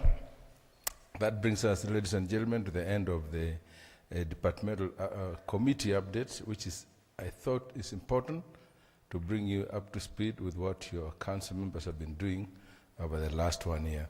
I'll now want to come and wrap up my report, our update to you, our members, so that we can progress to the next stage. So that's been the committee reports. We got all of them now. And I want to, but despite all the milestones you've had, our members highlighting, we still have a lot of work to do. To quote a man called Roy Bennett, we cannot rest on our laurels when you get to the top. We still were challenged yesterday by the head of public service that we still have a lot of work to do to actually be felt to be a really impact. To this, in this extent, we have initiated some critical developments that we are following up in this year. And one of our flagship programs this year is our Pan-African Center of Supply Chain Institute, which we have already started in Kilifi County with the support of the governor and the county government of Kilifi, who have given us 5 acres free of charge to develop our Pan-African Center of Supply Chain Excellence. I can tell you that's going to be a game changer for us, because that will be where we'll now domesticate all our global programs. The research and consulting and advisory services hub will also be set up there. It will start in Kism Towers before we take it up there to become the place where we do. We'll talk about our studio, communication studio, which will advocate and promote supply chain matters across the country. We finally have our own voice. Our share of voice is critical for us to tell our story, not let other people tell our story. So to quote again one of my famous books that I love reading, The Long Road to Freedom, he says in his book, Nelson Mandela, I can only take a moment here to rest, to steal a view of the glorious vista that surrounds us.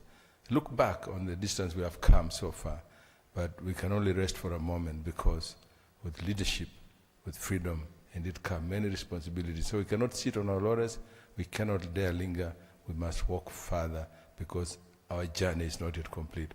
We must therefore keep aiming higher.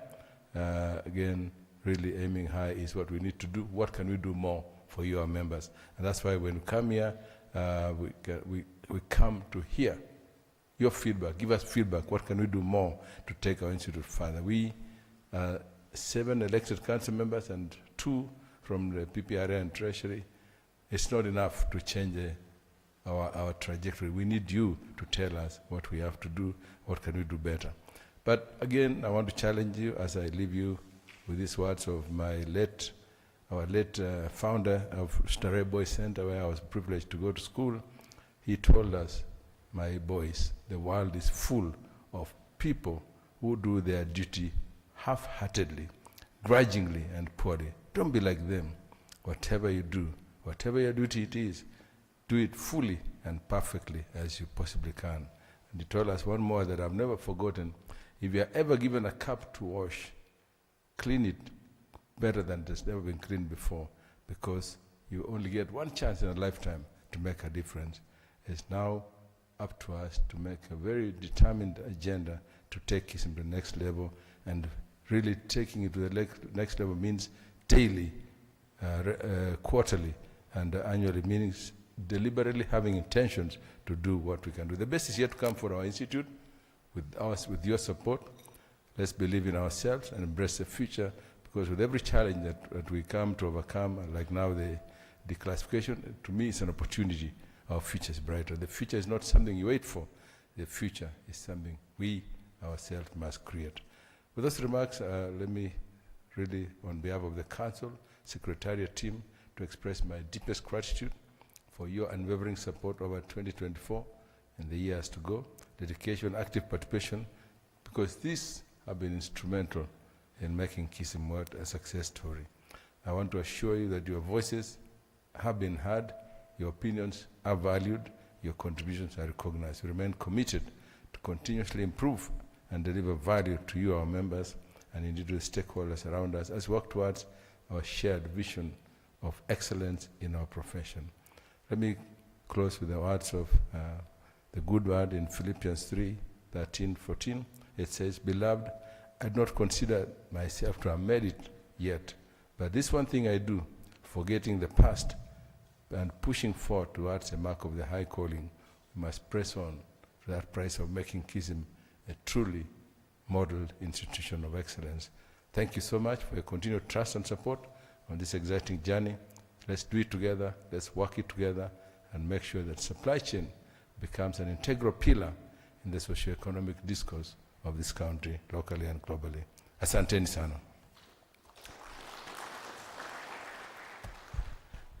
Allow me now, therefore, after these remarks, you've gotten, as you know, it's been a full buffet, hopefully, to ask members to propose a proposal for the speech that I've made and the report that have gone from my council members, and so that we can adopt the 2024 chairman's report. And I would like to ask this time, let's start online. Is there anybody online who can, again, give us a proposal?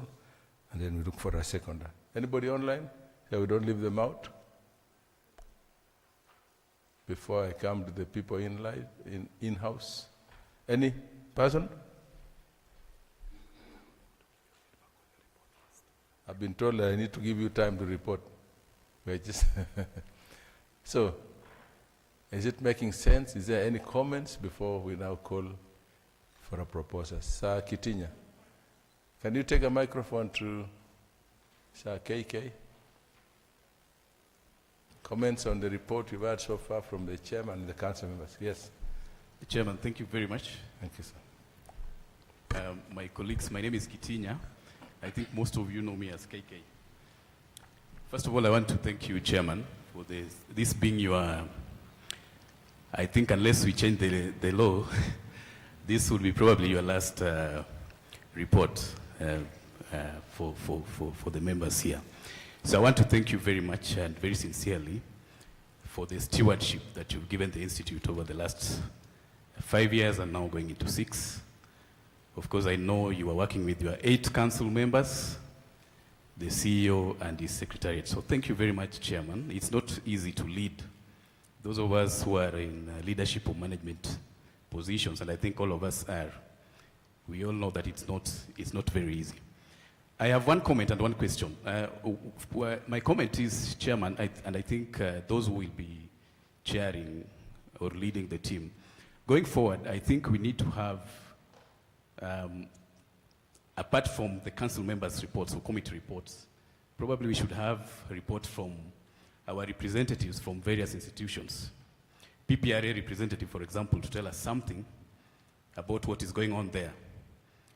And then the review board as well, and then Kism also to be given some opportunity to brief members, just the way the committees have briefed members.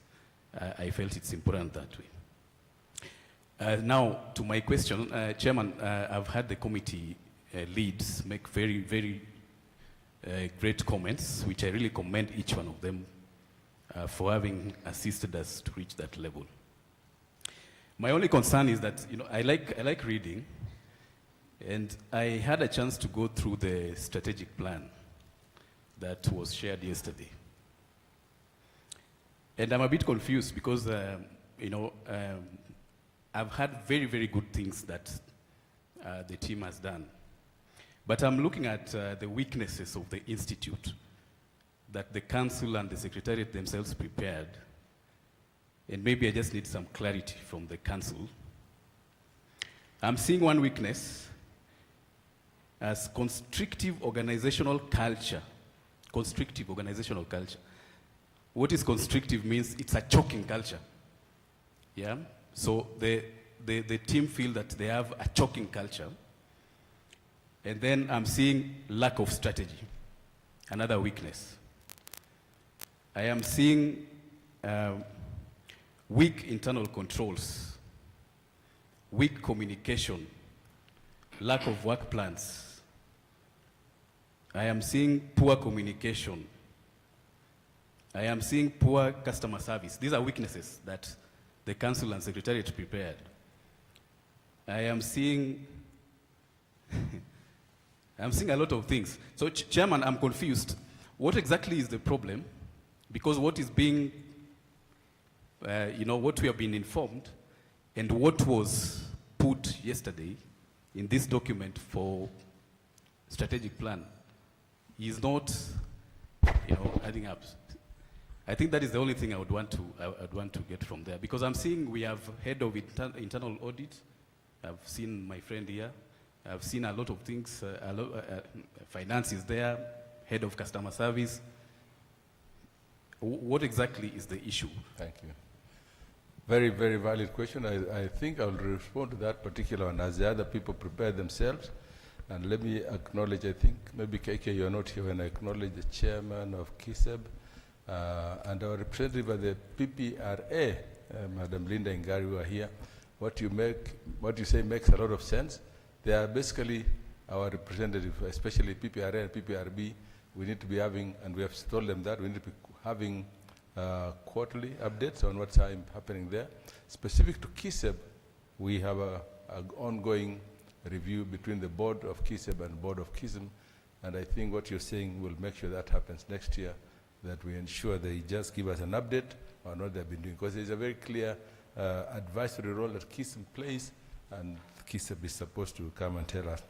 Thank you for that particular critique on our strategic plan. I can tell you one of the things that I can personally attest to and I've told the CEO and his team, is truly organizational culture. They always say this, and KK, you know, you must be a student of strategy. You can have the best of strategies, but I can tell you, if the culture is rotten, they say culture eats strategy for breakfast and for lunch and everything else for dinner. So I've been actually very keen on that issue of changing the culture of Kism to become a truly member-driven culture. It's come a long way. We're not where we started. Now, let me tell you, there's a slide I always share. When we came on board in 2020, I used to tell them the customer responsiveness is criminal level, at that level. We've been very intentional in doing continuous surveys from key independent bodies. And I think by last year, CEO, we were around what, 70%, 77? 58. So it's been improving. I'm responding to two things. I always say culture affects everything else. All those things you've talked about, it's also, let me tell you what a SWOT analysis also does, KK. It's also self-introspection, telling yourself what we need to fix as an institution. So you take, it's a very, and that's why we put it there, for you also to give us an idea, and that's why we were very specific in sending it out to members. It's not just the input of members alone, of the council alone, it was also the input of members. You told us, members told us, culture, you don't have responsive. And if you saw in my speech, I was very specific in talking about this particular area that are still areas of work. I can tell you today, we have come from probably around less than 10% in 2020. Today, we are at 75% in terms of customer responsiveness. For me, I always say, as long as there's still one member who calls complaining about the service at Kism, we are not yet there. We must aim at timely, and that's why I said in my speech earlier on, we have invested in a massive system called the CRM, Customer Responsive System. It's going to be very transformational in ensuring that we go to the root cause. Why are phones not being picked? Why are members not satisfied? Basic things like that. These are the things that I always say are actually game changer. If we can, small things will change the culture. The culture, as you call it, culture is constrictive and not amenable to thinking, and that has been a big challenge for me personally. The people, when a member calls and you actually don't respond to that member, that's a problem. So that's been our challenge, and I can tell you by the way, Sir KK, I suspect it's mainly driven by the council. All those weaknesses, we tell ourselves as it is, and the CEO and his team also actually do look at it. And our job as Secretariat and as management is say, that's now the weaknesses. If you do a SWOT analysis, there are three things. SWOT is strengths, weakness is W, and of course, O is opportunities. And then you tell yourself, what can we translate the weaknesses to become opportunities for growth? The threats are normally external in that SWOT analysis. What are we able to do? Like now we've got a new threat called declassification, for instance. How do we deal with that? How do we respond by strengthening our institutional strengthening? So it's not something that we can hide away from. We must tell it there, put it on the table, and now go and granularly invest in changing those. I can tell you, God willing, when you are here in 2029, in the next strategy, hopefully those will no longer be the same weaknesses. I hope so. We'll be here, we'll be watching. But that's a journey we have to travel, KK. Thank you for picking them out. It tells you that we are real to ourselves. We tell ourselves what we need to deal with, what we need to fix with. We cannot hide and say this is not, because we are here from our members, and they tell us that. We ourselves know. We are both members, and we are also leaders. So we know what we need to fix. I want to leave it there, KK. Hopefully I've answered your question in a way, but it tells you SWOT weaknesses is what you must realistically tell yourself as an individual. Ujiambia peke yako, there's something they call Johari window by the way. Kuna vitu zingine hatuwezi jua ya mwenyewe, your blind side, but you must be real to yourself. Tell yourself what we need to deal with. And thank you for telling us what we wrote ourselves. But I can tell you, you're part of the team. The members also contributed to that. We do not want to hide it. We must be real to yourself. Be real to yourself as organizations, as individuals. Thank you, KK. I can see a question right here. My sister here wants, where is the microphone? Or the, right here. Come next to the camera.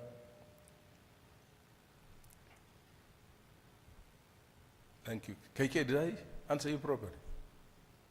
Can you say yes? Thank you. Yes. Name and for the sake of others. Yes, good afternoon, colleagues. Good afternoon. I'm glad to be here, and Chairman, I don't really have a question, but I have to commend your leadership and the council members that we elected previously to spearhead Kism. I think as a senior member of Kism, we've actually come a long way, and we have reformed over the years. And we are glad to be here to actually consume the reports from the different departments that are enhancing professionalism and leading whatever it is that we really looked forward to seeing as far as the growth of Kism is concerned.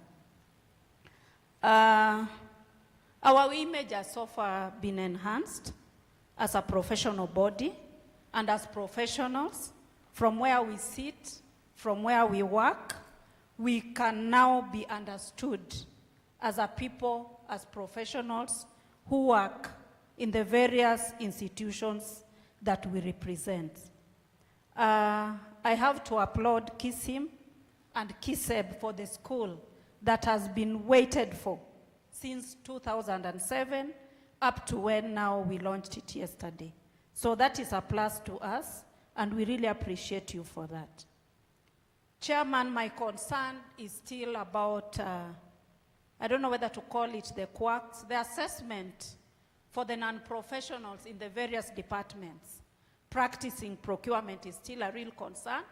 I think the next thing to be done is really to look at it and wipe out the non-professionals in the various institutions and government ministries and even in the private sectors, so that the professionals can get an opportunity to work in those areas. A real concern is in the schools, a real concern is in the county governments, and there's also a concern even in the cooperative societies. There are a number of cooperative societies who have the accountants, the auditors, but when it comes to procurement professionals, they are missing. And therefore, we have young ones that we are mentoring, but they have nowhere to go. They run to you after that mentorship, and you have nowhere to take them. Yet there are quite a number of opportunities outside there. If something is done about who is sitting on those desks, then there can be opportunities for the professionals.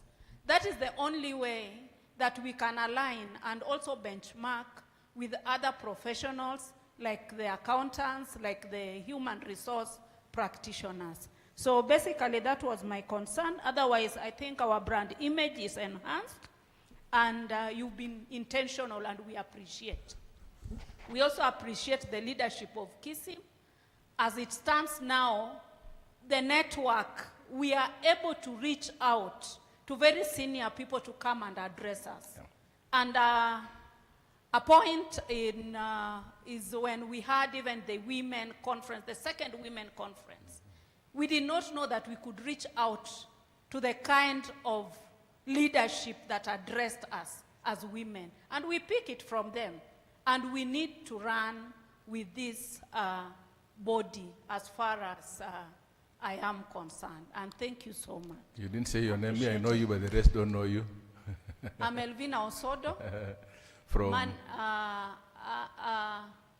A seasoned supply chain management practitioner. Thank you. Currently heading an institution called NITA. Thank you so much, Elvina. Elvina is one of our indeed senior.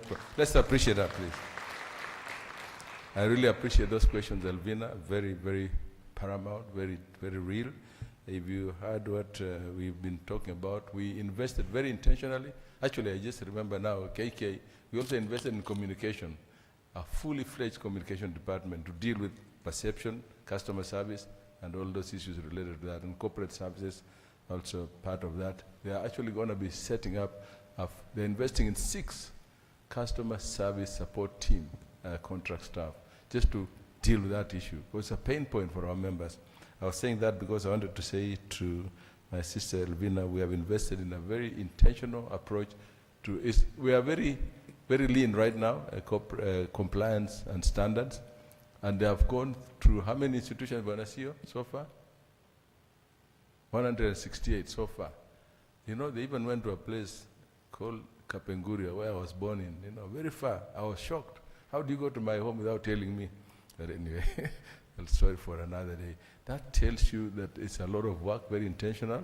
It's going to be something we need support. What CM Moses always says to the CEO, he said, you need to draw some blood, you know, get some police, go to the media and advertise those people who have been caught doing the quacks. The right word is quacks. There's no way to call it else. It's actually real quacks. And I can see our senior Momanyi, him and I have been working on the schools issue, and we have an appointment probably actually next week with the CS Ministry of Education, where we've already done a concept note just to see, he wants to actually support us to, how can we make sure bazaars, because that's who they are, that do our procurement work in the schools, are removed indeed, because that's a big issue. Schools, I think we said there are about 3,000 of them.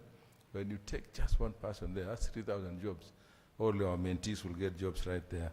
So we identified, that's why we are very specific, and I think in my report I talked about the county congress, Elvina. This is very intentionally created to deal with county procurement issues.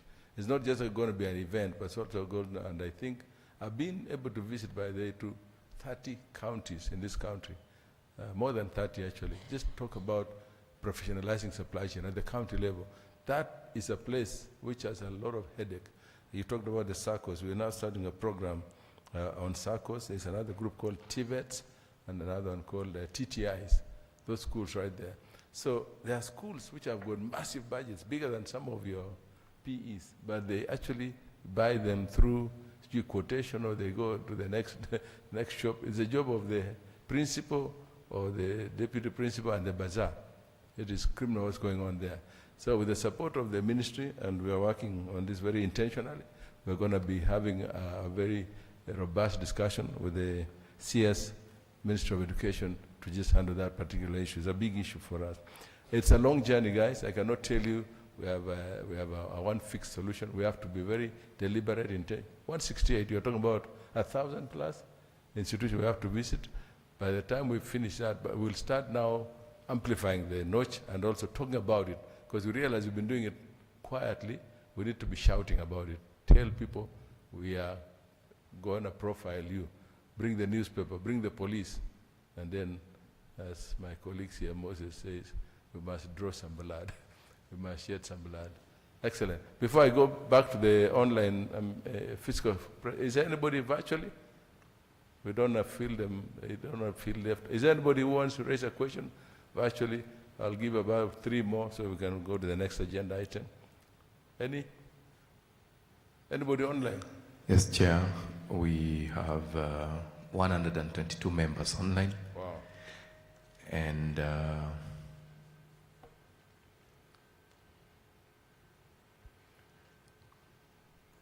there is a question from, it's not a question, it is a comment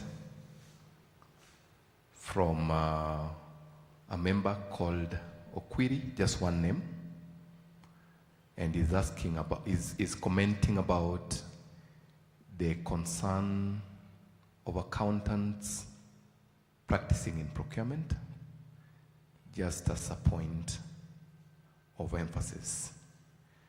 There is another comment from Jacob Luca. He's saying, Chairman, why are our procurement jobs still done by accountants? Commonly referred to as bazaars in all our secondary schools, which receive huge capitation.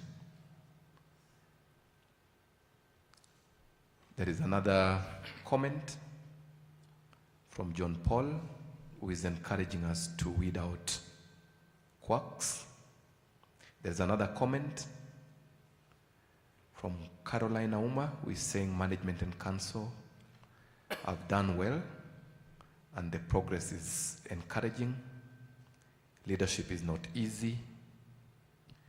There is another comment from Bwana Okinda, who is saying the ERP system and the automation of licenses and membership renewal is the game changer here. If the system works seamlessly, we will have very few calls and emails.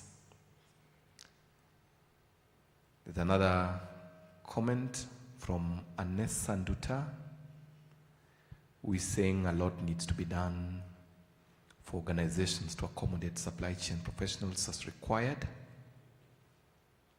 There's another comment from Kipkoech Korir, who is saying, actually, you find those bazaars in big high schools working with principals to buy goods and contracts through low-value procurement methods. Perhaps you can leave it there, Wanasio, unless they look like comments. Yeah, there is, I think that is all we have for now. We are happy to pick the rest as we make progress. Okay, great. I thank you. Let me come to the room. I saw, yes, sir. Can you give him, there are 3 people here, and the bottom of my end, and then can, your name. Thank you, Chair. My name is Billy Olik, member number 66849. And Chair, I want to thank you for the good work that you are doing. I think right now, Kism is in the right trajectory, and thank you for that. Now, I think we've received good reports from the committees, and I can say they're doing good work. But Chair, as a member, I still feel that there is some information that we are deprived of.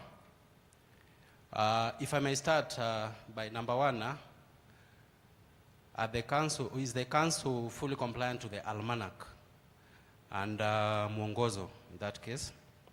Now, looking at the report we have here for the year 2024, that is the year under review, when you look at the report, as I've mentioned from the committees, is so comprehensive. But there's an element that is missing. Good governance requires that as we receive this kind of report during the AGM, we also get a comprehensive report on how the council or the board conducted themselves within that year under the review. Now, looking at this, I think there is just a part of the report that talks about board evaluation. Yes, it's a requirement. But again, the evaluation is so comprehensive. You cannot just talk about an improvement of 72% from 72 to 90. That's a whooping 18% improvement. But what contributed to that? Then again, it also requires you to review each board member, or each, council member.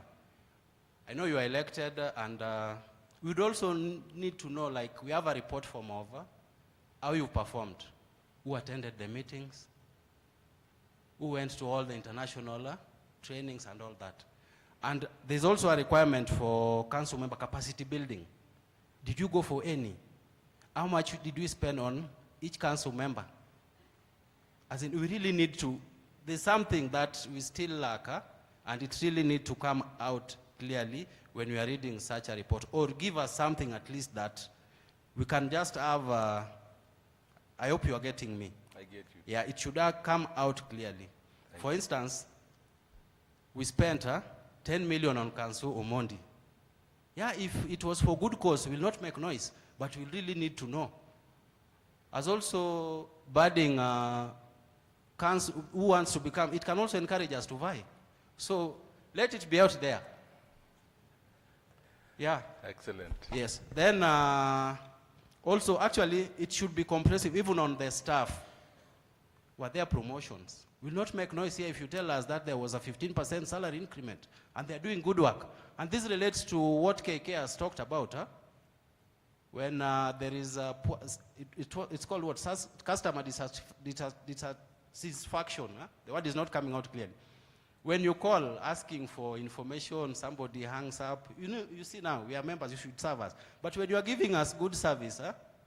Even if you'll project there that we spend 10 million on the council members and the secretary, we'll be happy. We'll have no issues. So that issue of the governance and how the council members conducted themselves should come out clearly. We should also want to see your capacity built to be able to run the council, run the Kism. Then on the second issue is about what Mr. Maende had asked about the pending bill. You mentioned that the voucher was forwarded, I think for verification, huh? But is there anything you are doing or you are just seated? Are you planning to clear? Because I'm sure if you had already paid half or a quarter, that is the 30 million. I'm sure it's legit. So is there anything you are doing to settle it? And lastly, I think in the last, I've forgotten, but you remember when the cabinet approved that some state corporations be blah, blah. The Kism was recommended for delinking from the exchequer. Is there anything you are doing about that? Are you able to work on your own? Are there plans in place? Thank you. Thank you so much, Billy. There's a sister behind there. Just your name.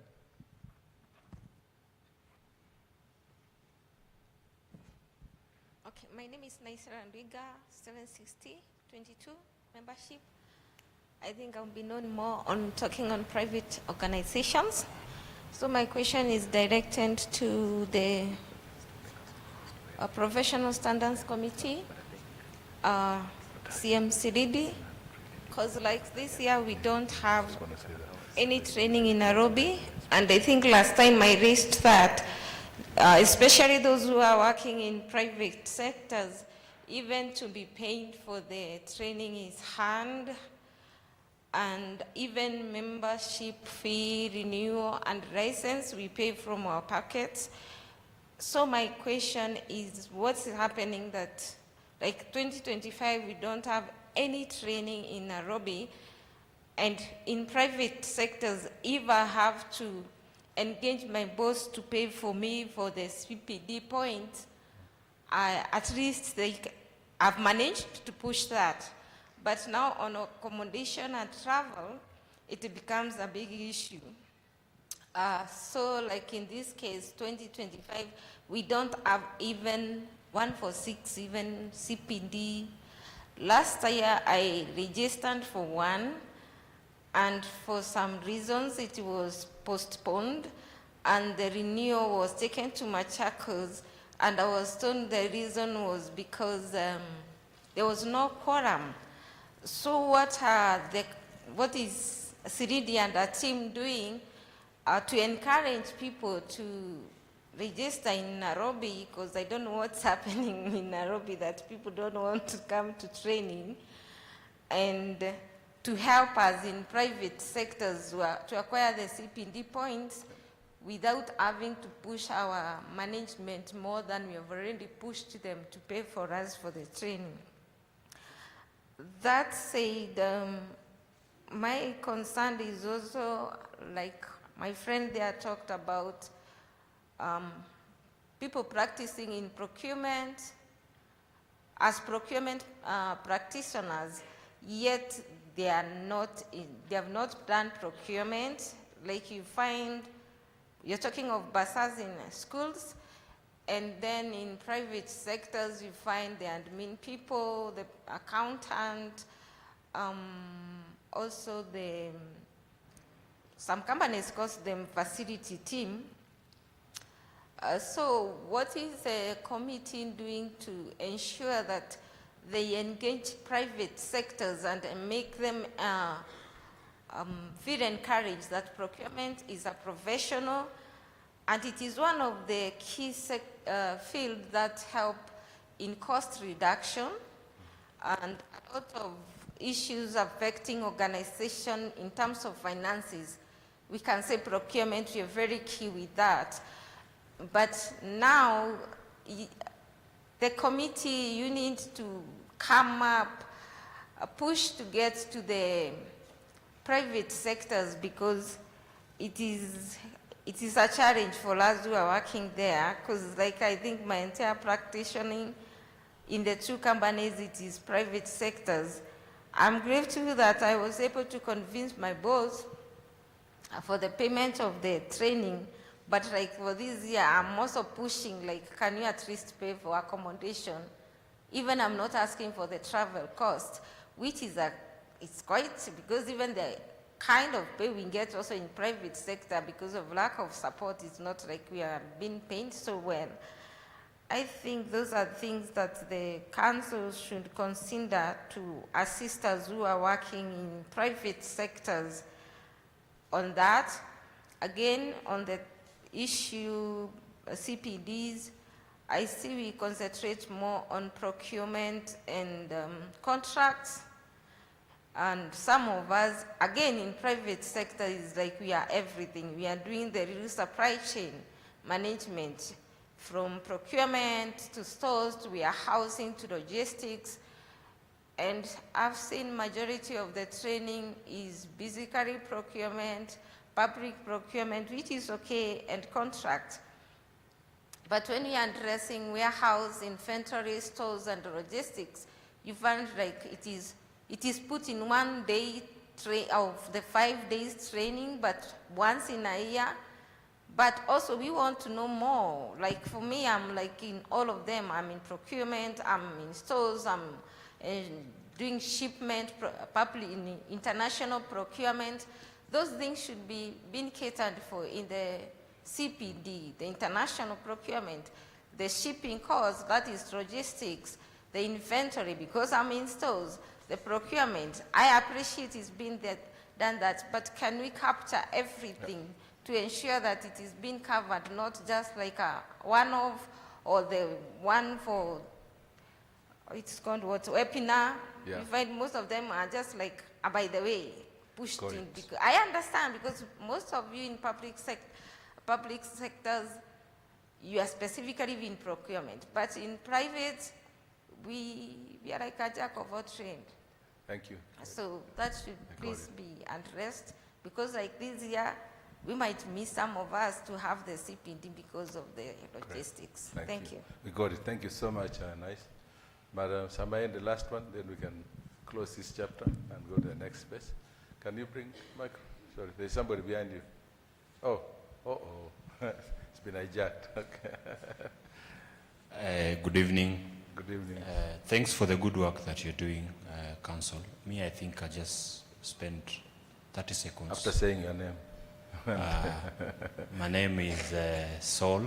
I'm a veteran of this profession, one of the few oldest members that are young. Just a follow-up question to what this gentleman spoke about the declassification of Kism by Treasury. I think is a point that does not affect the numbers for last year. I think that communication came in January this year. That we need to maybe put some emphasis on it, because last year we had our best year in terms of revenue based on the report that was presented to us, but we also had our worst year in terms of surplus, because we are standing at 2%. If you look at the numbers, on average we've been having a surplus of around 8% over the last 4 years. So I think it's something that the council needs to address and give us a position. If you listen to this lady, if you go with this trend, it means membership is going to increase to facilitate operations of the institute. And she's struggling to convince her bosses to pay. Samayan, then we can answer the question. He's right here. Timothy. Yeah. You guys, do you want to wait for the next? We have a session by the way on Q&A. Do you want to wait? There's 1 year. Okay. Go ahead. Thank you. Thank you, Chair, again, to have allowed me to speak for the second time. Chair, I've got some comments, and also maybe lastly, I've got a question to Council Makakanda. But before that, I also want to comment on this strategic plan. It's a very nice one, very recommendable, if well implemented. But whoever that crafted this, perhaps he did not take into account how to craft the strategy, how to come up with a strategy. Because in any strategic plan, you will find that we ask questions like what, when, how, and who, for example. That brings me to bulletins number 1.2.5 on Kenya Vision 2030. That is, it talks about the bottom-up model. When you look into this bottom-up under the Kenya Vision 2030, it is really not highlighting exactly how are we going to empower our people, because it's talking about the economic, social, and political governance. Now, if we talk of social and economic empowerment, that is making our people economic, social independency, then we must have spoken of what are the ways or what are the factors that will have to let us to achieve this economic, bottom-up economic transformation. I may suggest, perhaps as we move on, because one of the tenets of good governance, you will find that we talk of continuous improvement. And for us to continue improving on our status, perhaps you would have given examples of Wanunusi Sacco in things that would have played so well to cushion the economic empowerment of our people, because we are talking of wealth creation and empowerment. So I was feeling that next time in such a strategic plan, we must have spoken of Wanunusi. Where is Wanunusi in this one? And it's so crucial. And lastly, my question is now goes to CM Kanda. You spoke of the membership, the total membership. Then out of the total membership, we are only seeing 5,000 members who have qualified to get a practicing license. That means we are left out with 19,000 members. Now, in such a scenario, I really wanted to hear about the membership and the defaulters, but also actions and mitigating ways, so that at least starting from next year, what are we going to put in place that we are not going to have defaulters? And if we have defaulters, what are the measures to correct this? Thank you. Thank you so much. Most of the questions, by the way, especially the earlier ones, will come through the audit report. I wish we could deal with these ones. Will that be okay? Timothy, is it burning? Okay, go ahead. Good evening. Good evening. My name is Timothy Vati. I'm one of your facilitators, and I want to ask questions that are a little bit bended on facilitators. Number one, it's about the SPAS award. If you look at this category, it does not give space for the best facilitators for 2024. Okay, I'm not trying to say that I'm the best, but you get it anyway. Then number 2 is whether we could have an increase in the number of CPD points that are normally allocated to the facilitators, because we are normally given 2 points. So if you would make them to be 5, you find it fit, or you make it 10, it would do us good. Then what is Kism's stand on matters EGP procurement? I think that is one thing that is coming up very strongly, and I think we need to get what Kism has put in place for implementation and integration of EGP. Excellent. So those were the only points and questions that I had. Otherwise, thank you very much, Bwana Chair, for the good work that you're doing. Thank you so much, Timothy. Please give a young man behind you. I don't want him to feel left out. Bwana Kashoki, go ahead. Introduce yourself. Thank you, Chair. My name is Dennis Kasyuki, and former leader in the supply students. Procurement Student Association of Kenya. I'm former leader there. I want to congratulate you for the good work and the council, but I also have 3 questions here. Number 1, how are youth concerns and perspectives being incorporated into into Kism's strategic decision-making processes? Number 2, what is Kism doing to enhance competitive advantage to its certified members in the national and regional job market? And then number last is about, yesterday in your absence, I asked a question about invisible opportunity networks. So I was not quite satisfied with the response I was given. So I wonder the council to answer how Kism, or what Kism is doing to ensure that opportunities are not,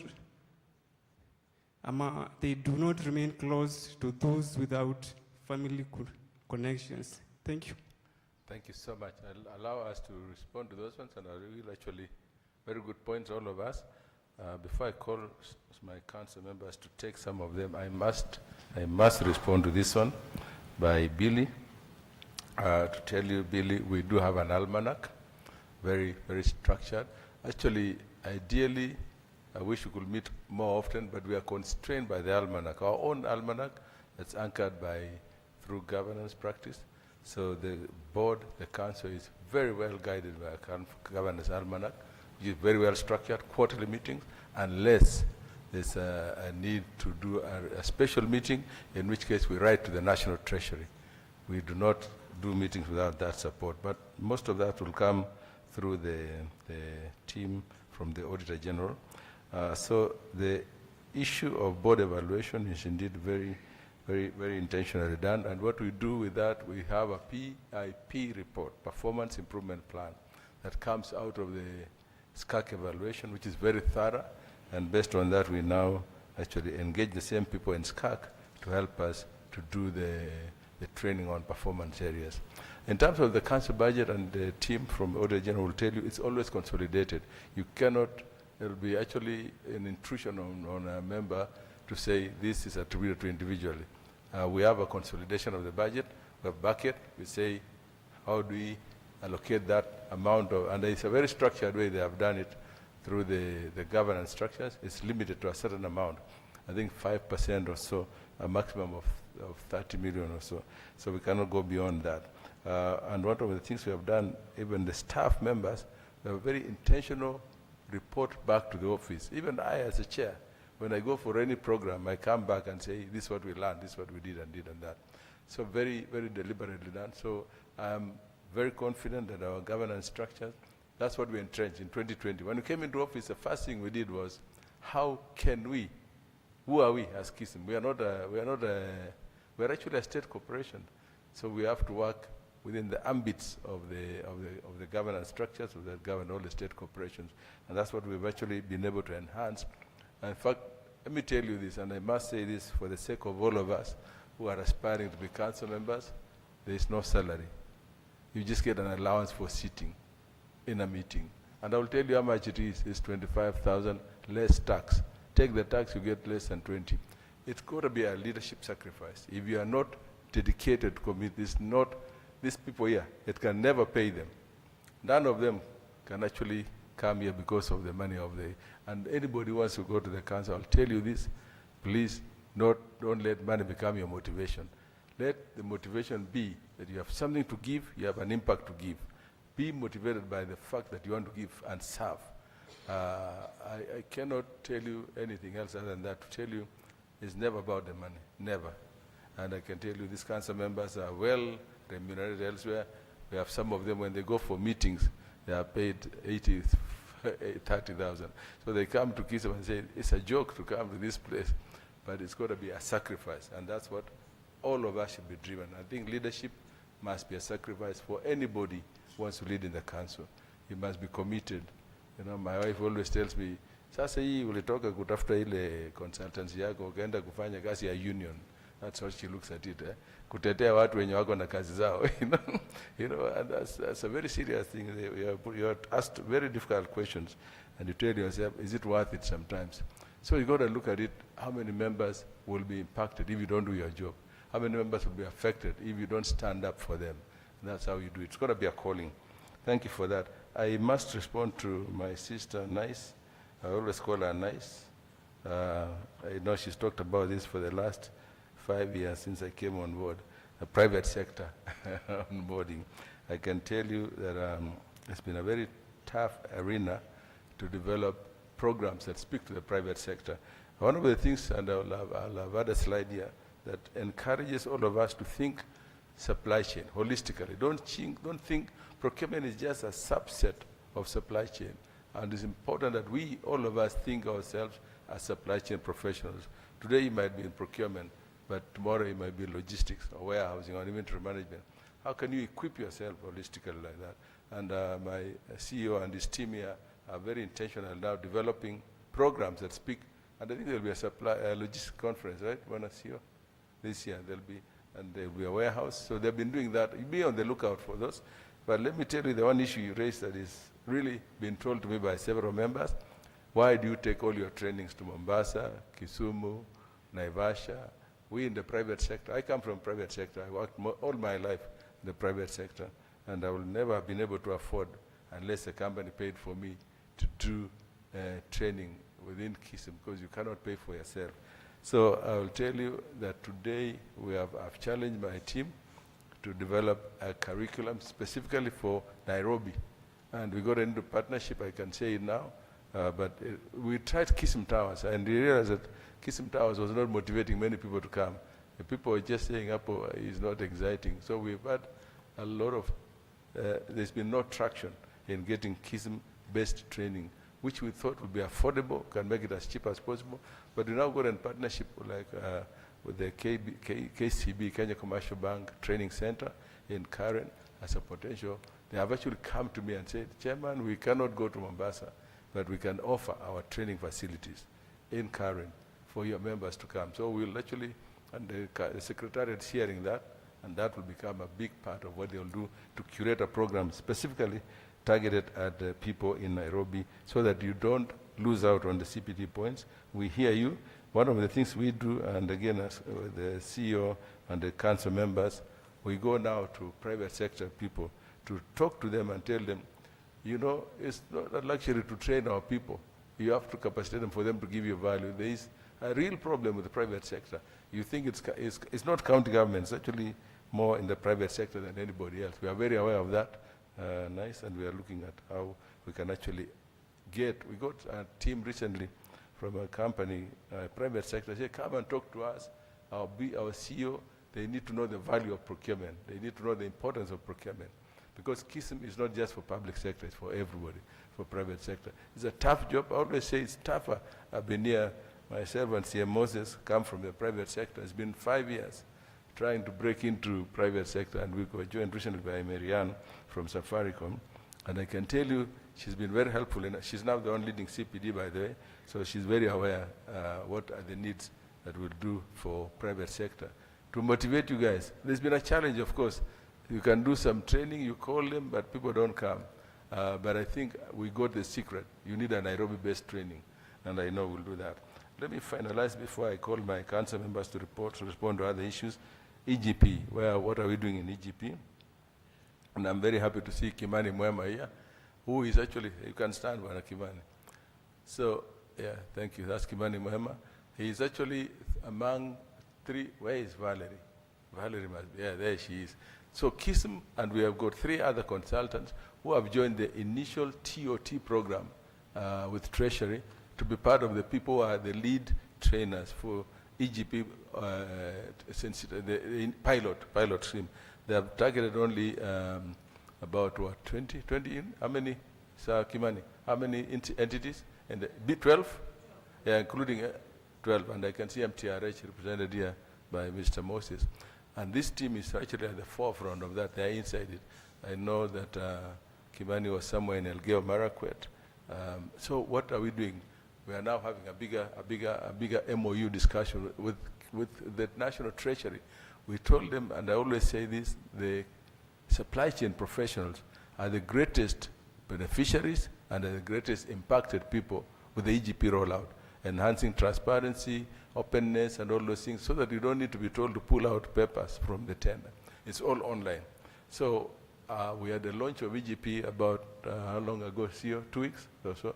And we were invited, myself and the CEO, to be part of that session because we are absolutely critical players. When you look at the OGP, it's a final thing that talks about procurement. Finally, we have something that's called EGP, not IFMIS, that has not been addressing procurement issues. So we are having an MOU, and this will be coming to us very soon, where we are actually telling Treasury, first of all, we want to be part and parcel of the EGP rollout, and second, we want to bring more of our members on the EGP program to be trained, to become trained. They only gave us 3 last time, I think out of 20, are they 20? So 3, and we told them, you know, we should be the bulk of the trainers in that EGP program. And so that's what we've been doing. We are now entering into a larger MOU that will ensure that, first of all, our members are trained, and we get a bigger pool of EGP trainers that will now be part of the rollout. So it's a big fight. We never keep quiet. We have to keep fighting. Allow me now to, I know there are many questions. I don't think, I'll ask CM Moses and CM Kanda. CM Kanda, you come first. I think there are very specific issues for you. And then, and any other council member that feels something has been left out to come and talk about them. CM Kanda, please. Come and respond to the issues from CM Mayende. Where is the disconnect?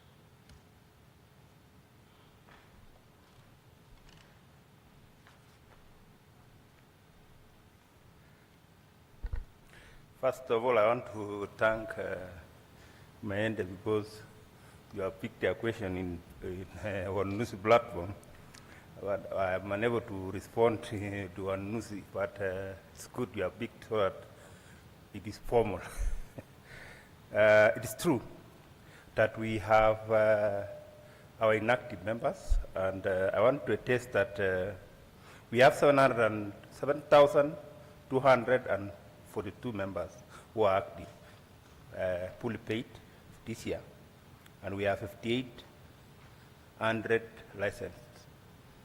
So it is not speaking with membership, because members, there are other members who chose to apply for membership and stop. And there are members who are practicing. They have chosen to apply for both membership and license. The institute have rolled out. I know Chairman has said we have, our members has gone for sensitization.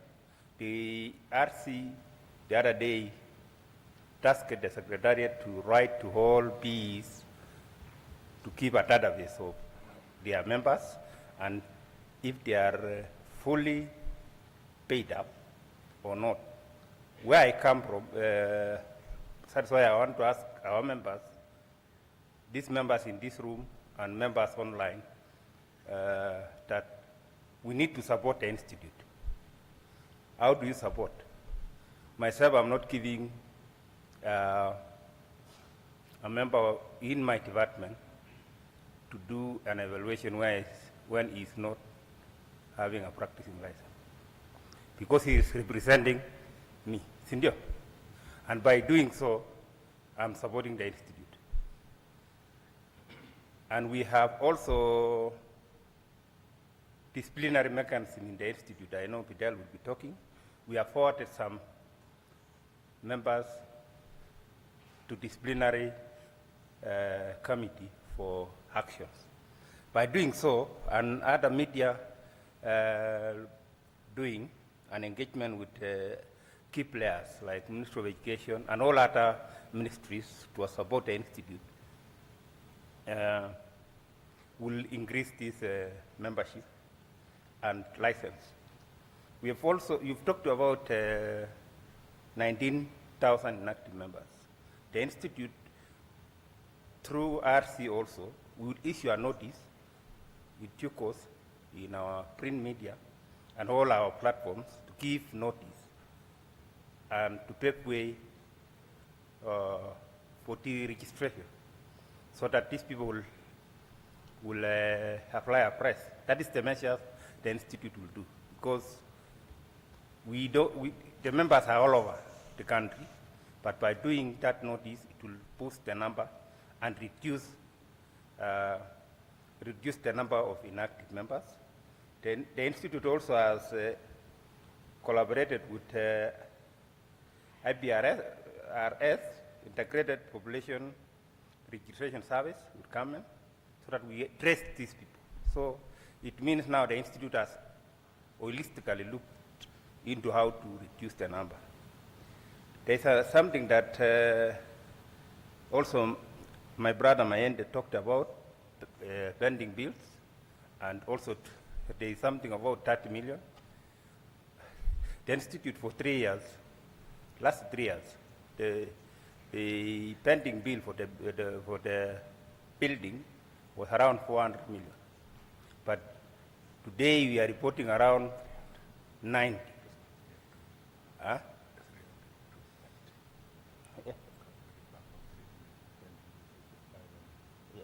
Yeah, I know it was 500, but when we come, it was around 400. But logically, between this surplus, I know there is a question on surplus. We balance between government giving us some money to pay the contractors and internally generated money through our surplus. 30 million was gained from government. We balance with our revenue surplus and we pay. So at the end of it all, even if we pay, they want that this committee for pending bills, they are admitted. If we pay from our surplus and they give us all, it's surplus because we'll reduce, it will come to the institute and we'll get our money that we reimburse ourselves with whatever the government has paid, and we are paid. I think I've answered it. Thank you, Chair. Thank you. Let's appreciate CM Mark. But let me tell you this as I call CM Moses to come and talk about one or two other issues. Let me tell you one thing. When we came into office in 2020, we were depending on the government almost up to 80%.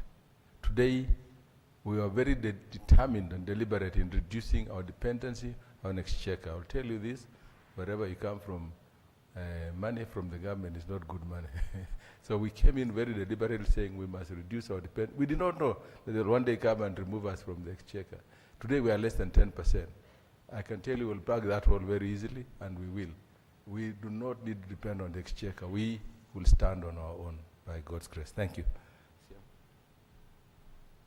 Thank you, Chair. I'll probably talk about two issues, and I like the questions by Sol and Billy. Sol has actually looked at revenue last year and computed that our surplus was 2%. We were declassified by government. That means we have been defunded. To give the correct picture, the government gives us about 65 million a year, which is 12% of our revenues. So we need to plug in the 12%. So we have some ideas, and I chair the Corporate Affairs Committee, the committee that will be responsible to try and generate some of these ideas and apply. We have some ideas on how we can cover that gap. The classification also helps us to now think commercially and as an enterprise so that we are sustainable. One of the things that the chair spoke about is our Africa Center for Excellence in Kilifi. It's a medium to long-term project. We hope it can be medium, meaning in 2-3 years we could have it on. And the reason for that is that World Bank has programs that they run in the country. Averagely, if we get in 150 people at the rate of 200,000 is 30 million. 3 of them is 90 million. These people come and they only pay for training fees, but we don't get accommodation money. So if we can get our center running and tap into that accommodation money, it will be additional revenue for the institute. Secondly, we got support from World Bank in terms of development of studio. We have the equipment ready. We want to develop the studio. We have been consulting with KBC because they're the ones we can access very easily. They want to give us technical support in setting up the studio. One, to advocate our issues much better, but also to generate advertisement revenue. Thirdly, we have the school, Kenya College of Supply Chain Management.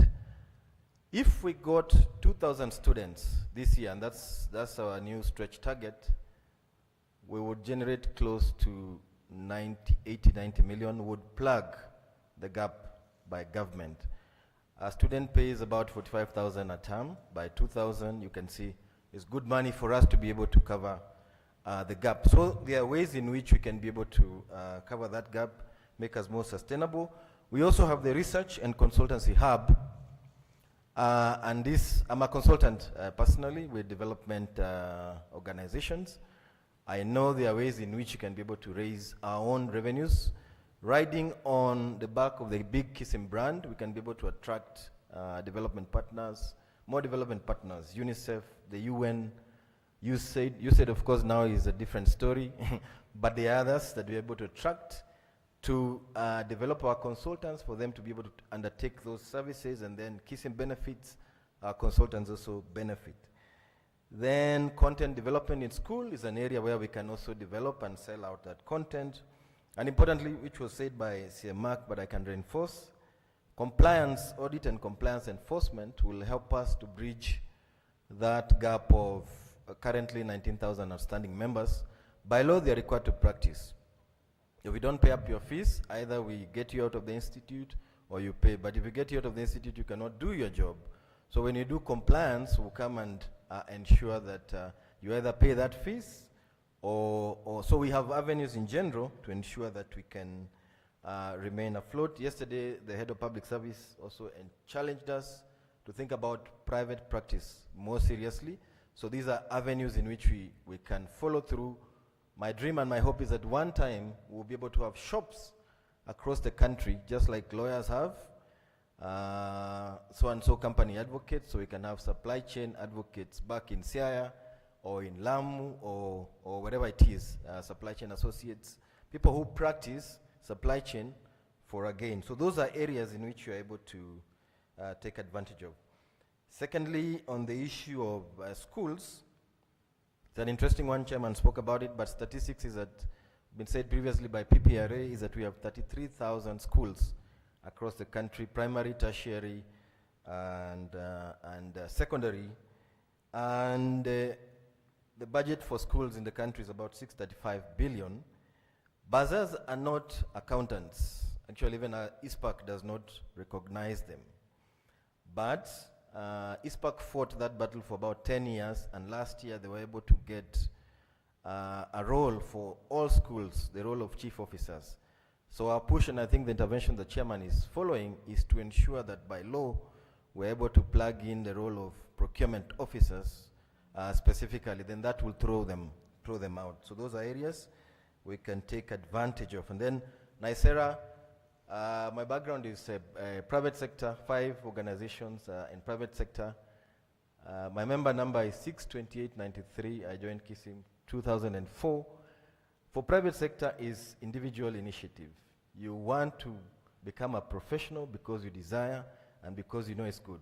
Your organization may pay, may not pay. Self-investment is what then brings you there. But of course, as a team, we should be able to support in different ways. Webinars, if you follow them, and I think CM Jennifer will talk about, is that you're able to get all the 30 points required through the webinars if the cost is a limitation. So that's what I can say. Thank you very much. Let's appreciate CM Moses. Before, as I invite CM Fidel to come and talk about the youth concerns that Daniel Kashoki talked about, let me say one thing that's important, and CM Moses alluded to this. We have actually, we have insisted at the Institute that you must develop an entrepreneurial mindset. As a staff, entrepreneurial mindset means you are going out there to look for business. And we actually invested in a fully fledged resource mobilization department just to do that, because somehow it's like we knew something is happening. Can we make sure we are self-independent, self-independent? So CM Fidel, just kindly come and talk specifically about what do we need to do on the youth concerns and employment opportunities. And what looks like a youth, right? Thank you, Chairman. Good evening. Hamjambo. Mumechoka? Bado, isn't it? Chairman, allow me to respond to a few issues, including the youth issue. There was a question on public schools and what we can do to ensure that professionals are employed there. And I think, Chairman, it is important to mention that this was one of the agenda that when we were campaigning, we promised our members. When you read the SPMA, for anyone to practice procurement, you need to be registered and licensed. When you read the circular that was issued in August 2023 by the head of public service, informing all institutions to ensure that the people who are practicing are registered and licensed by the Kenya Institute of Management. There was also a citation, which is still there in the PPADA, that defines the public institutions in the Republic of Kenya. And then there is also the PPADA again defines the minimum requirements for what? For establishment of a PEE. That is procuring entity. And the minimum requirements is 1, to have an accounting officer, 2, to have a vote, 3, to have a procurement function led by procurement professionals, and then 4, to be able to constitute all the committees in the procurement process. And therefore, when we were able to read all these requirements, and I have to applaud Chair, the role that the Office of Auditor General is doing, because starting 2023, the Auditor General was able to conduct the first compliance audits on procurement, especially in public schools. PPRA, if you saw last year, was also able to issue a report which was submitted to the National Assembly on public institutions which are not compliant with the PPADA. And therefore, I think when you add the compliance, enforcement, and visits that we are doing as an institute, now when you culminate all that, then you can see we are moving into a direction that we are trying to weed out those basa from doing that job, because the laws of the land recognizes that the procurement jobs must be done by the procurement profession. And therefore, I want to assure the young people, especially the ones who have just graduated, the other members who are jobless, these opportunities are going to be opened. And now, most importantly, and I want to join this chair together with the question on county governments, the EGP is coming. And one of the requirements for EGP is that the only administrator of EGP must be the head of procurement of an institution. So for any government institution to be registered in EGP, the first person to be registered is the head of procurement. And what does that one tell us? That every public institution that is going to be onboarded in on EGP will definitely must have a procurement professional. So what does that one do to us? It is going to open the space. The president last week, he was very clear. He said that all government institutions must be onboarded into EGP, and I wish to say that together with the MTRH, Makueni County, where I work as the head of procurement, is also among the pilot institutions. And we have already been able to do our procurement plan in the EGP. We were required to do our first procurement in this month of April, but I believe as required and as directed by the CS National Treasury, by July, everybody should be there to start EGP. So EGP is going to cure the problem. And Chairman, I wish to say this, of course, I know it will not be very good when it goes to county governments. One of the proposals from the National Treasury is that each county department, which is a ministry, if it is the Ministry of Health, Ministry of Water, Ministry of Lands, must operate independently and have a head of procurement, and then the director of procurement will just be like what is happening in the National Treasury. His work will just to be doing policy. And therefore, when you look at if each department is going to be having, as opposed to currently what is happening, we only have one head of procurement for the whole county. But now what is being proposed by the National Treasury and what the EGP is registering is each ministry is supposed to have a head of procurement. And I think that is one of the things we promised, and we believe that is going to open opportunities for our members. Thank you very much, Chairman.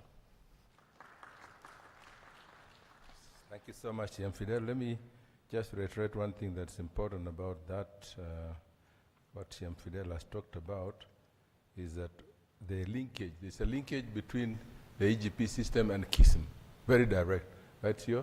As part of the MOU, say, so that any person who's going to run anywhere in the EGP must be, the Kism, the EGP people will double check, because it's an automated process. Are you a member of Kism in the first place? And I really like what Fidel has said. It's going to be a game changer. We fought for that for a long time.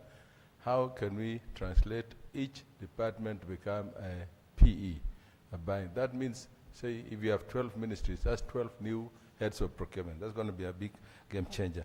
Let me now invite CM Jennifer to talk about specifically the issues around the facilitators. Is it SPAS Awards, facilitators category, CPD points. I know this is your area last year, but I know since Marianne is not. And then and one other thing you can talk about.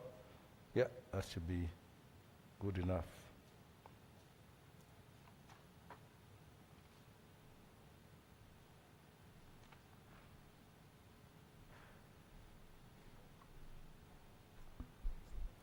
Thank you, Chairman. Actually, it was beginning to look like a men's conference, eh? So finally, there's a lady on the podium. Yeah, SPAS Awards, thank you very much for raising that, and we really take your comments very seriously. Last year, we had over 20 categories, and at the last league, and I'm sure Linda would agree because she was part of the team that was adjudicating, we had to reduce the categories when we could not get entries. Kindly, our members, these awards are for you. This year we'll make sure that the facilities are also considered. But when we look at the categories that we give, and we get a lot of feedback from you people, most categories will not get entries. So please, when we roll out the SPAS Awards this year, look out, give us feedback before the closing deadline, and also participate. But thank you very much. We hear you as our facilitators. We need to encourage people to be motivated, even for Kism and for the college.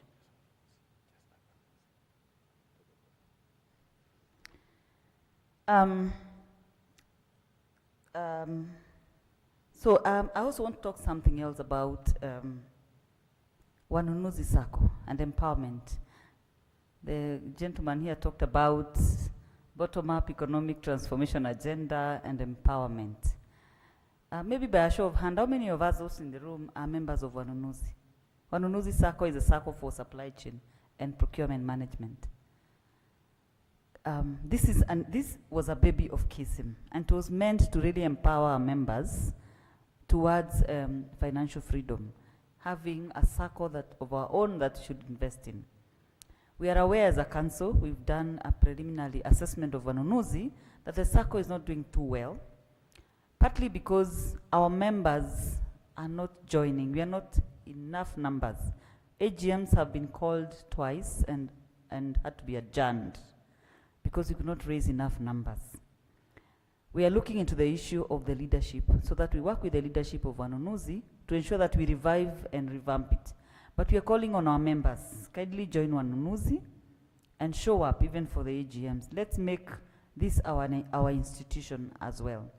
Otherwise, thank you very much, Chairman, for the chance. Thank you. Appreciate CM Jennifer. Let me really reiterate the word of Wanunuzi. Wanunuzi is our baby. I can see one of the chair is actually online, Okinda. We need to make sure we bring in, we support Wanunuzi, to ensure, of course, the issues around transparency, openness around what's going on in Wanunuzi, to ensure that we have no problem as members. Allow me to invite CM Jeremiah to talk about the specific issues that Maende talked about, our strategic plan, where shall we play, where shall we win, what are the factors that will help us achieve our plan. And I want to tell you, Bwana Maende, the SP is a dynamic process, indeed, continuous improvement. But let's CM Jeremiah speak to it, since he was the lead in this particular area last year. Yes, sir. I ask you a question. We're going to, can you ask later on or now? You want to add to some, that CM Jeremiah? Yeah? Yeah. Okay.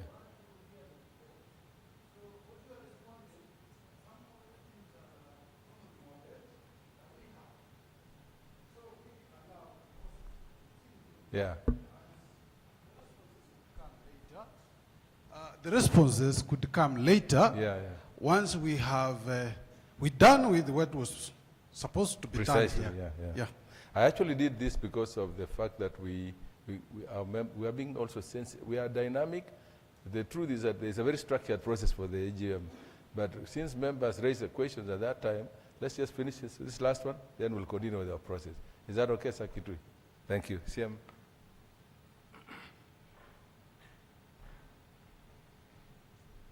Thank you, Chair. I thought you had forgotten me because I'm seated at the farthest corner, and probably that's why the other time you thought maybe I had not come. I was among the first people to, but I sat the farthest corner.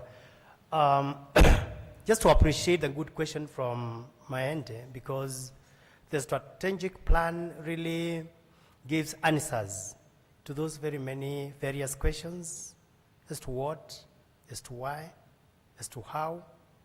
And I'm a very strong believer in strategic management, because I remember when I was doing my MBA in strategic management, it gave me that kind of an eye-opener that the right strategic plan should be able to really take you to the kind of dreams that you have as an organization.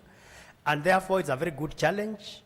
So probably next time, we will provide some space to be able to really tell our members where we are going or where this strategic plan is taking us, how we are going to get there, and the many other questions that need to be answered. That's a very good input, and we are looking forward to ensuring that we continue bettering our reports. So this I'm saying because I was the chair of the strategy committee, which is now being chaired by my sister, CPSP, Sirindi. So I'm sure next time we are preparing a report, then she will ensure that those issues are captured for the betterment of the report. Thank you very much. Thank you, Chair. Thank you, CM, for making it very short. Now I come to the session where when Paul Kitui was talking about. Actually, we're actually right on track, because we're supposed to open the floor for members to give us comments on my report that I just ended. You can also send, of course, comments through. So, of course, we allowed a little bit of a diversion because members wanted to talk. So, I hope you accommodate that. With those comments, ladies and gentlemen, I would now like to kindly ask for a member to propose the chairman's report as presented, and also a seconder of the same. Can we request for a proposer? CEO is ready to take the names and the answers. There's somebody at the back there. Thank you, sir. The colored shirt. The name and... Thank you, Chair. Sir Joshua. My name is Lawrence Olwach. Kism number 77317. I propose. Thank you, Lawrence. And who else? Anybody online that wants to propose? Is there anybody? A second? There's a lady right here. At the corner. Excellent.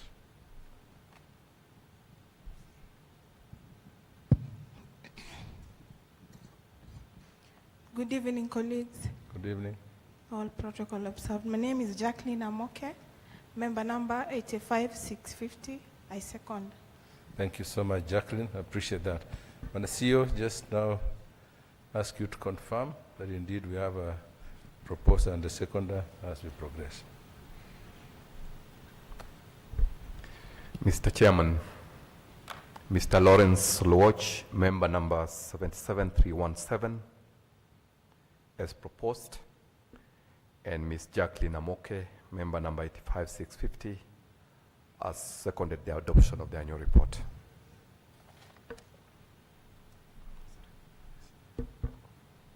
Thank you so much, CEO. Members, we now have received indeed the consideration, the proposer and the seconder for the adoption of the chairman's report for the period ended December 31st, 2024. Now we declare that motion has been carried forward. Moving on swiftly, because our time is really fast spent, is agenda number 7 on the agenda, which is to receive and to adopt the annual report and the Institute's audited accounts, audited financial statements for the year ended December 31st, 2023, together with the auditor's report. The report has been uploaded on the website for the ease of reading. I now call upon the representative of the Auditor General. Hold on.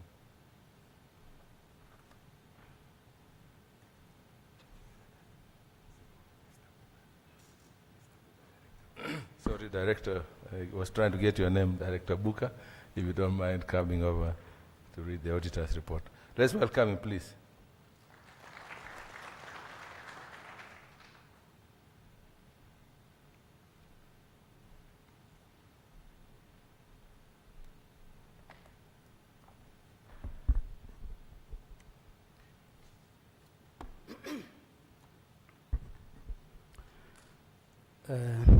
Chair, Council members, CEO, members present, good evening.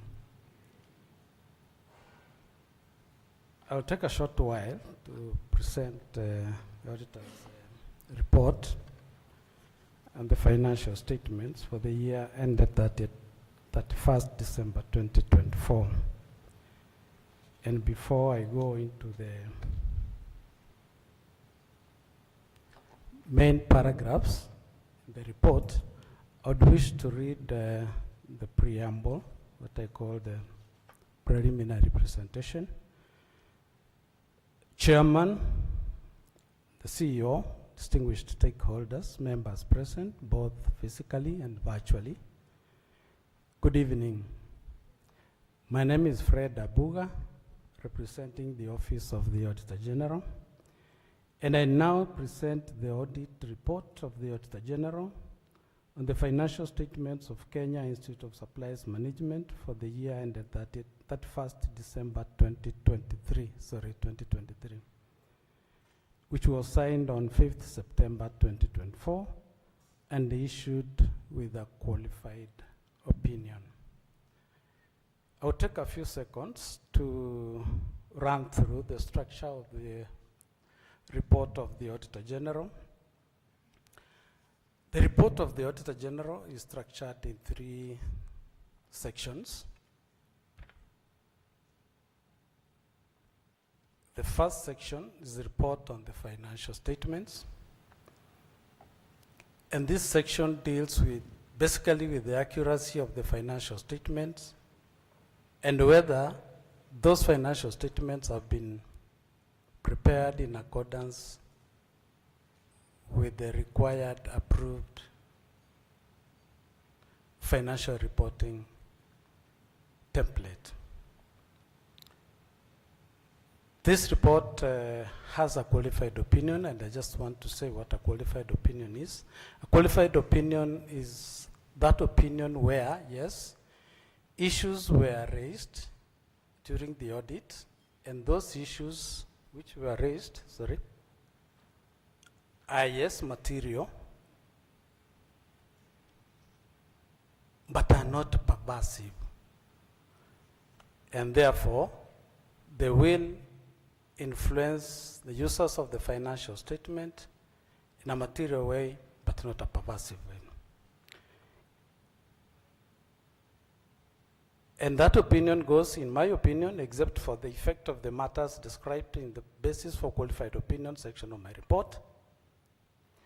The financial statements present fairly in all material respects the financial position of Kenya Institute of Supplies Management is at that 1st December 2023, and of its financial performance and its cash flows for the year then ended in accordance with international public sector accounting standards accrual basis and comply with the Supplies Management Act 2007 and the Public Finance Management Act 2012.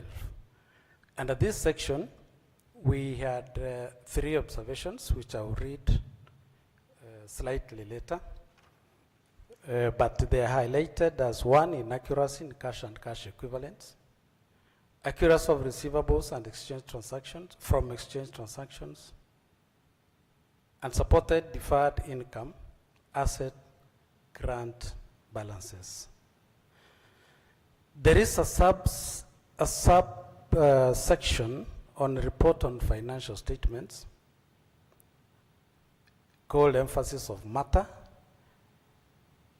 An emphasis of matter is a paragraph that refers to a matter that has appropriately been presented or disclosed in the financial statements but in the auditor's judgment, is of such importance that it is fundamental to bring it to the attention of the users of the financial statements.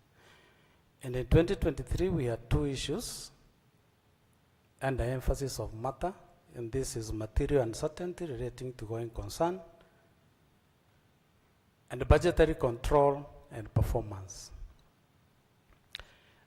The second section is report on lawfulness and effectiveness in use of public resources. And this section basically does not deal with the accuracy of the financial statements, but deals with any contravention of laws, regulations, even the Constitution, and the lawful and effective use of public resources. And it goes as required by Article 229 of the Constitution and based on the audit procedures performed, except for the matters described in the basis for conclusion on lawfulness and effectiveness in use of public resources section of my report. I confirm that nothing else has come to my attention to cause me to believe that public resources have not been applied lawfully and in an effective way. Under this section, we had 4 observations, and these are non-compliance with budget ceiling on council expenses. The second one was long outstanding trade and the other payables. Third one was non-compliance with the 1/3 basic rules salary. The fourth one was issuance of supplies practitioners licenses. We have a section on the third section, where we didn't have an issue, but it deals basically with the internal controls, risk management, and governance of the institute. And it goes as required by Section 71A of the Public Audit Act 2015. Based on the audit procedures performed, I confirm that nothing has come to my attention to cause me to believe that internal controls, risk management, and governance were not effective. And on this section, we did not have an issue to raise. Once again, I thank the management for cooperation, the cooperation they accorded to the auditors during the audit process. I thank you. Chair, now if you permit me, I go to the specific issues that we raised during the audit under the three sections of the audit report. Actually, under the two sections, because we didn't have an issue on the third section. On basis for qualified opinion on the section on report on financial statements, we had three issues. One issue is on inaccuracy in cash and cash equivalents. This is an accounting matter, and it reads, the statement of cash flows reflects the opening balance of cash and cash equivalents balance as at 1st January 2023. Kism follows a calendar year, not the financial year, 1st July to 30th June. It follows 12 months, 1st January to 31st December. So that statement reflects an opening balance of 69,592,032 shillings, while the closing balance as per the audited financial statements of the previous year reflected 69,079,013. Hence, an reconciled balance of Kenya shillings 513,019. What this means, Chair, is that the balance that we showed as closing balance in 2022, December 31st, should be the balance that we show as the opening balance in 2023, 1st January. But there was that variance of that amount. However, we traced the issue to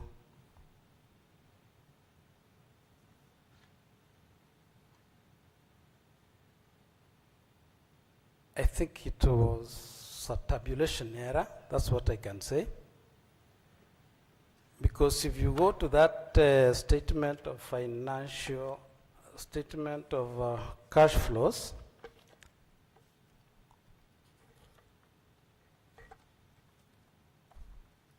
and go to the column of 2022,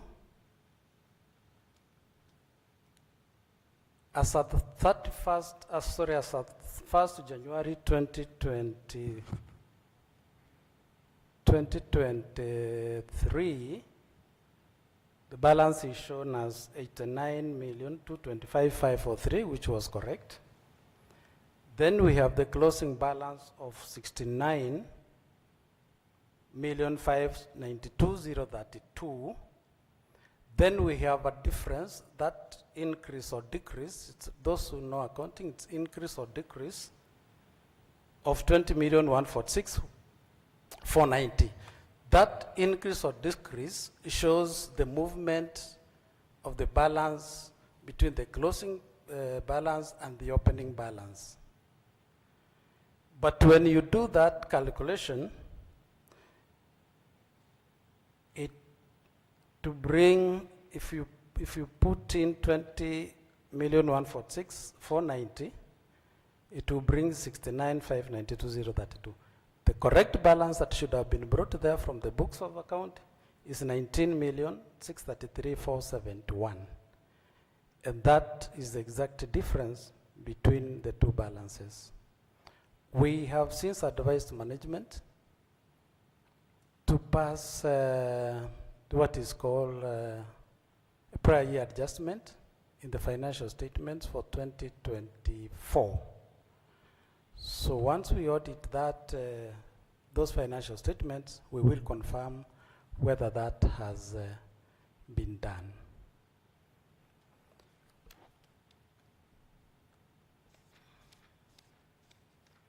Chair, the second paragraph was inaccuracy of receivables from exchange transactions. And it goes, the statement of financial position reflects receivables from exchange transactions of Kenya shillings 168,820,060 as disclosed in note 16 to the financial statements. However, the aging analysis provided for audit to support that figure reflects balances totaling 95,582,307, representing 57% of the entire amount, which as at that time had been outstanding for more than 60 days. Management did not recognize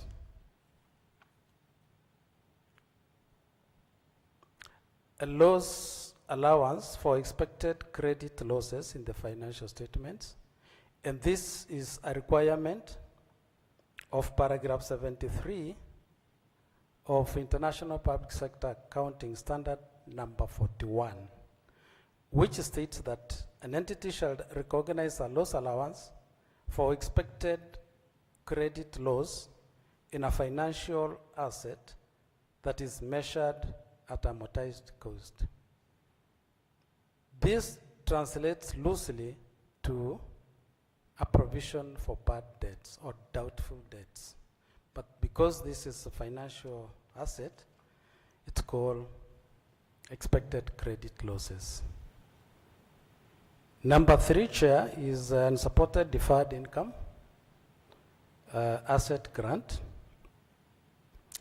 And it reads, the statement of financial position reflects deferred income asset grant, a current portion balance of 17,648,356, an asset grant deferred asset, which is a non-current portion, that is a balance that relates to over 12 months.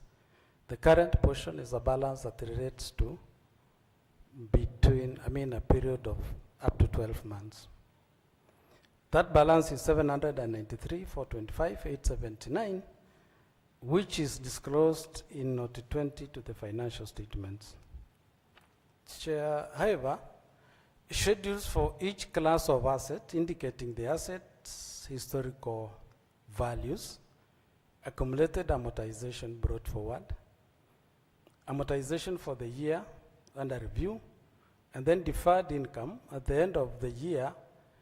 Those schedules were not provided for audit at the time of audit to support those balances. In the circumstances, the completeness and accuracy of the deferred income asset grant balance of 17,648,356 and asset grant deferred asset balance of Kenya shillings 793,425,879 could not be confirmed. So those are the first 3 observations that we made under the first section. But as I said, there is a subsection of the first section called emphasis of matter, where we reported 2 issues. And the first issue here is material uncertainty relating to going concern. And it reads, Chair, the statement of financial position reflects total current assets and current liabilities of Kenya shillings 245,638,486, and the Kenya shillings 325,703,952 respectively, resulting to a negative working capital of Kenya shillings 8,065,466. Chair, if I may point out that a negative working capital arises when the current liabilities, those liabilities falling within 12 months, exceed the current assets of an entity, current assets also being assets that fall within a period of 12 months. What this means, Chair, is that this is an indication that the Institute may not be able to settle liabilities when they fall due. Although management explained that the payables related to contractors involved in the construction of a building that generate rental incomes, and that it has sought support from the National Treasury and Economic Planning, the liabilities, Chair, still accrue. The second issue under that emphasis of matter is budgetary control. This is also fairly related to number one. It's budgetary control and the performance. And it reads, the statement of comparison of budget and actual amounts reflects final revenue budget and actual receipts of Kenya shillings 333,224,742 and the Kenya shillings 311,517,566 respectively, hence resulting to budget underperformance of Kenya shillings 21,707,176, translating to 7% of the budget. However, the Institute spent actual amounts, that's actual expenditure, of 256,343,879, that is excluding depreciation, which does not involve movement of cash, compared to actual receipts of Kenya shillings 311,517,566, hence underutilization of available funds by Kenya shillings 55,173,687, translating to 18% of the actual receipts. And this, what it means here, Chair, is that the Institute received funding of 256 million, but only spent 311 million. 55 million was not spent as at the close of that financial year. So the underperformance and underutilization affected planned activities and may have impacted negatively on the Institute's service delivery. So, Chair, if I can move to the second section. The section I refer to, report on lawfulness and effectiveness in use of public resources. And we have 4 issues here. And this is the section that relates to contravention of laws, regulations, including the Constitution, and also where funds have not been used in an effective manner. Number 1 is non-compliance with the budget ceiling on council expenses. The statement of financial performance reflects council expenses of Kenya shillings 32,570,871. This was actual expenditure during the year, and this is disclosed in Note 12 to the financial statements. The amount represents 11% of the total expenditure incurred by the Institute during that year of Kenya shillings 285,049,731. Management attributed the excess expenditure to unplanned activities of the institute, which were essential to drive business initiatives. However, non-compliance with budget ceiling, that same paragraph, the effect is that non-compliance is contrary to the provisions of circular number OP stroke cabinet stroke 9/1A of 11th March 2020, which requires management to cap council expenses at 30 million per year, or 5% of the operations and maintenance or budget of the institute, whichever is less, and any exceeding budgets shall require approval of the cabinet secretary for the national treasury. So this was not provided, this approval, and the actual expenditure of that 2 million exceeded the 30 million that is the maximum threshold, or the 11% exceeded the 5% of that maximum threshold. Number 2, Chair, is long outstanding trade and other payables.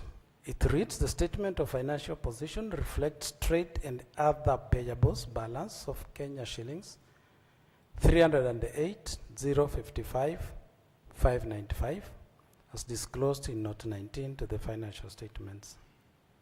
Chair, aging analysis provided for audit revealed that creditors with balances totaling 163,980,961, representing 53% of the payables, had been outstanding for over 60 days.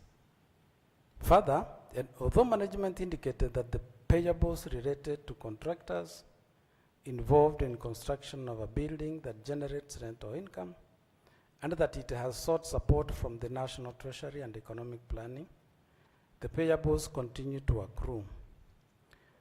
This is contrary to the provisions of Regulation 150, Subregulation 1 of the Public Procurement and Asset Disposal Regulations 2020, which require an entity to make prompt payment within 60 days from the date of receipt of the invoice. And Chair, this also forms part of the pending bills that were being discussed.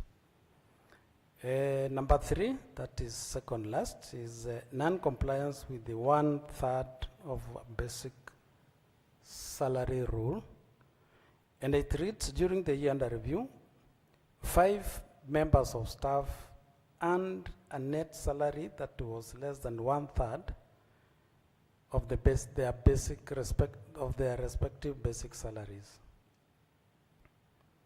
This is contrary to Section 19, subsection 3 of the Employment Act 2007, which states that all deductions made by an employer from the wages or salaries of his employees at any one given time shall not exceed 2/3 of such wages or salaries.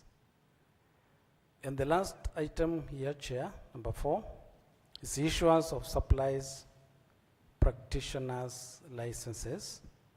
Review of the list of all supplies practitioners licenses issued during the year revealed that a total of 2,762 licenses were issued.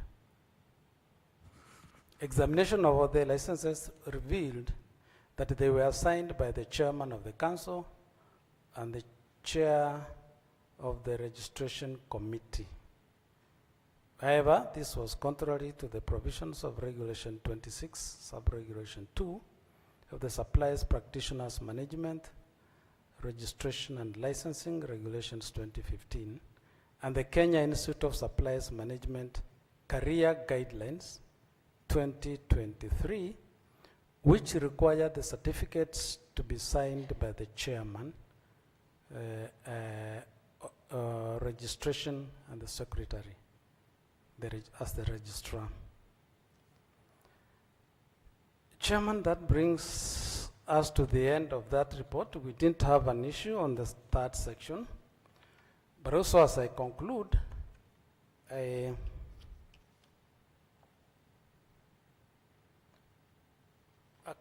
there's a council member who raised the issue of difficulties in dealing with the Office of the Auditor General in terms of audit and issuing of audit reports. And I believe it was you. Yeah, I know this has been a challenge before, Chair, but I want to bring it to your attention that up to the close of 2024, the Office of the Auditor General was 90% compliant to issuance of reports. All the clients had been issued and all reports issued as at 31st December 2024 for those clients that were supposed to have their certificates as at that time. Yours doesn't fall there, it falls, you report your financial statements as at 31st December 2024. The law gives you 3 months to prepare financial statements and present those financial statements to us for audit by the end of March. This was done, and we received the financial statements slightly before the deadline. The law also gives us 3 months to audit those financial statements. So it's a cumulative period of 6 months. So once we receive financial statements, we will also take 3 months to audit and report. We are supposed to audit and report by 30th June this year, 2025. And the certificate is supposed to come out by 30th June or even before. And I can assure you, Chairman and Council, this is going to be done. Already we have a team on the ground, the CEO can confirm. It has been there for 1 week. We expect them to continue auditing for the next 2 weeks. And it is led by my colleague who is seated there, Daniel Kebiri. And we can assure you as a council that before or by the end of May, you will have your certificate, not even 30th June. It is likely to come out 1 month before the deadline. So, Chair, we will invite, reactions to this report. And but up to that end, I beg to submit. Thank you.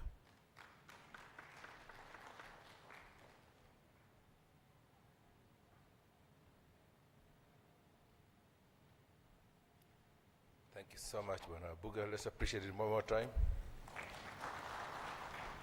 So, ladies and gentlemen, the floor is now open for comments on the 2023 audit reports. We'll get the 2024 very soon. And you can also send your comments for those who are still online through the public chat, and those physically present here by raising your hand. And then I'll let the auditor respond to the things that he can respond to. Membership, inside, internally, it's time for any questions for the auditor that you may have. I have a question from KK. Right at the back there.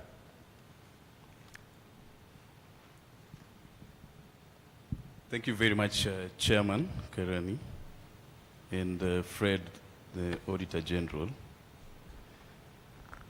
I think the AGU anticipated our first question, which was to be, where is the 2024 audit report? Because those explanations we were given last year, that we would be having those reports. But I tend to be satisfied to some extent with your explanation, save that now that we've been promised that by 30th of June latest, could even be 31st of May, then it would only be fair, because we want you to keep your word, that we have a special general meeting where you will be presenting those, say around July. Because we've been having these delays, I think, over the last 5 years or so. And last year we were actually really promised that this year we are going to have these reports. Because we are now discussing 2023. I'm seeing qualified report. This is, I think, the 4th time qualified report. And you know now, when we talk about the 2023 report, if today I ask the chair or the council members or the secretariat, they would say that they have rectified all these things that we've been told, isn't it? But now how do we, because I'll be asking them, they'll say now we've since rectified them. So you can see the, we are at a very disadvantaged position as members, to comment about this report of 2023, because we don't know what has transpired in 2024. So can we then have, if your word will stand, because we've had this by the time and again, you can ask your colleagues. So can we have your assurance so that we have a special general meeting, and you understand we are now in a transition mode. Next year, we won't want to be asking somebody, the next Chairman Karani is going for higher posts from next year. So he's retiring from the council. But there's some questions maybe I would have wanted to ask him as the chair. But now I can't ask him. So next year now I'll be asking new members of the council. So that is one. Number two, my question, Fred, but I must say I'm satisfied. You've explained well that by 31st of May or June. When you say, you said it's a qualified opinion, and then you explained that a qualified opinion is an opinion that is material but not purposive. What does that mean for some of us who don't know these things? And then finally, you have reported that there's a negative working capital of 80,065,466. I know you've not had a look at, or you are still looking at the report for 2024, but I'm seeing from that report we have a surplus revenue of some good amount of money. I don't know how that, maybe if you can comment and just tell us whether it is possible to have a negative working capital and then now we have a revenue that is reported. And that's why I'm going back to my first comment. We have a negative working capital that you have reported, and now we have a, that kind of a thing. Now there's this issue of budget ceiling. I think we discussed it last year as well. You are saying the institute spent, the council expenses was 11% instead of the maximum of 5%. I've just done a quick calculation. The council spent 32,570,871, which is 11%, instead of a maximum of 5%. So 5% of 285 million. 285 million, I think, was the total expenditure. It brings me to 14,252,487. 252,487. So then the council expenses was more than double. So instead of 14,252,487, they spent an extra 18,318,384. And I think this is majorly because of the circular. You said there's a circular. So is this circular still in place? And maybe, Chairman, there's the issue of there was no, you didn't, it's reported that you didn't seek approval from the CS Treasury. And I think last year also we had the same thing. What is happening? I don't know whether to ask the chair and the council or to ask the Auditor General. Maybe Auditor General, you can explain a bit how this should happen, and then the chair, you can explain what transpired. And this planned, unplanned. There's something I've seen the auditor is saying, the council say that there were unplanned activities. Last year we also had that thing of unplanned activities, Chairman. So maybe you can just explain that. Thank you very much. Yes. Thank you, Sir KK. Any other questions? Okay. There's two ladies at the back, one lady and a gentleman. Hello, ladies and gentlemen. Nancy Atieno Nyamolo is my name. My number is 76932. So just to add on a question that KK has asked, understanding that the accounts you have shared with us, you stated that we are working on a negative working capital. So tentatively just asking the Institute, is that still where we are? And can you just let us know where we are right now and if there's any positive improvement or we're still doing badly? Thank you, Nancy. There's a guy right at the back there. Good evening. Good evening, sir. My name is Raymond, and I think I want to echo the sentiments that KK has shared. Maybe, I don't know if there is a legal provision or a requirement that that the AGM must be held at this time, because now if we are in 2025 and we are discussing 2023 report, I think it does not make sense. Maybe the council maybe could have waited.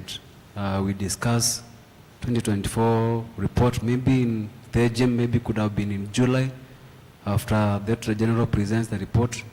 Then now we'll be discussing maybe a recent report for 2025. I don't know whether it is a legal requirement or maybe a provision that the AGM must be held at this time. So I think it would have maybe made sense if AGM maybe to be held maybe July after the Auditor General presents the report. Then secondly, maybe, I don't know if this report can be shared 2 or 3 days before so that members can internalize, because also most of us, we are not accountants, we are not, we do not understand some terms maybe that the Auditor General writes in the report. So if maybe we get this report 2 or 3 days before, so that can be able to read and also understand and also come prepared to ask questions to the council, I think that also would be better. Thank you. Thank you so much. We can take those ones. All right. Let me, Sir Evans, one more. Somebody at the front. Thank you very much. Allow me to ask my question while seated. Now, is it possible to have a surplus at the same time have, do we call it pending bill, or what is the accounting term? That one, yes. These unpaid dues and surplus, how is it treated? Because there is mixed signal. On the other hand, there is surplus, meaning we are doing extremely well. On the other hand, you talk of debts that needs to be cleared. And then now, accountants, do not play games here. Make those things very clear so that if you are doing well, we know we are doing well. If we are not doing well, it's also very clear so that you don't confuse us along the way. Thank you, Sir Evans. Let me now ask our auditor to come and do the first, what he can respond to, and we'll deal with the rest. Karibu Bwana Buga.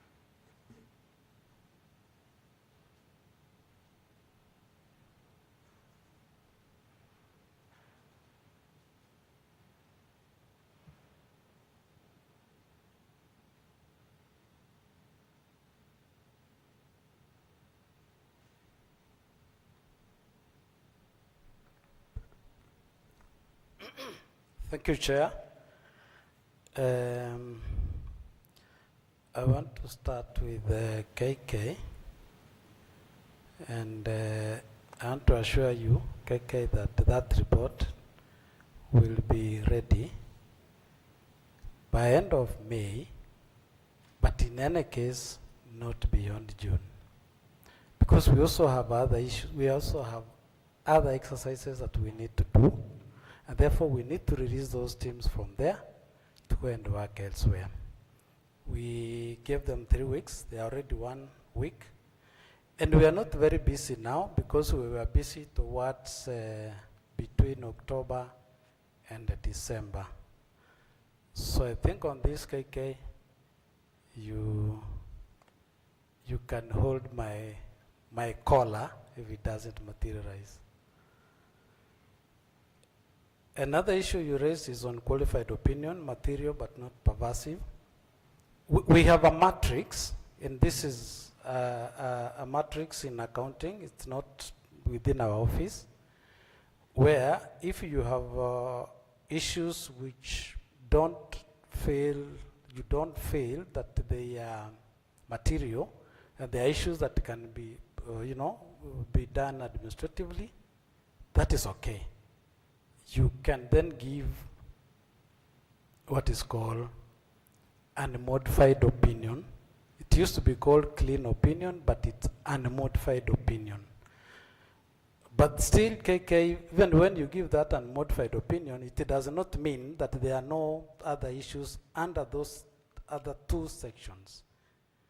The opinion is basically on the accuracy of the financial statements and whether the financial statements are prepared according to the reporting template. So, if those issues are material, yes, but they are not pervasive. Pervasive means they cannot, make the auditor not make end or, head or tail of the financial statements. You can give a clean, a qualified opinion, but if they are pervasive, then you can move to an opinion called adverse. So we have 4 opinions. The first one is unmodified. The second one is qualified, which you have here. The third one, which is second most serious, is called adverse. And the most serious one is called disclaimer. Disclaimer, KK, you need to go to jail. But these are the ones. Now, you also talked about surplus. You can see there is a surplus in the financial statements, and then you can see that we are reporting a negative working capital. The surplus that we are reporting is part of the current assets. If it's cash, it's a current assets or cash equivalents. And that's where we are saying all the current assets are less than the current liabilities. What you have as current assets are less than what you are supposed to pay within those 12 months. So even the surplus, yes, you could have a surplus, but that surplus is still within those current assets. They are still less than your obligations. So the surplus can be there, but you still have a negative working capital. You need to reduce, to work towards reducing the payables, the current liabilities. On excess expenditure, the circular is still in force. We are talking about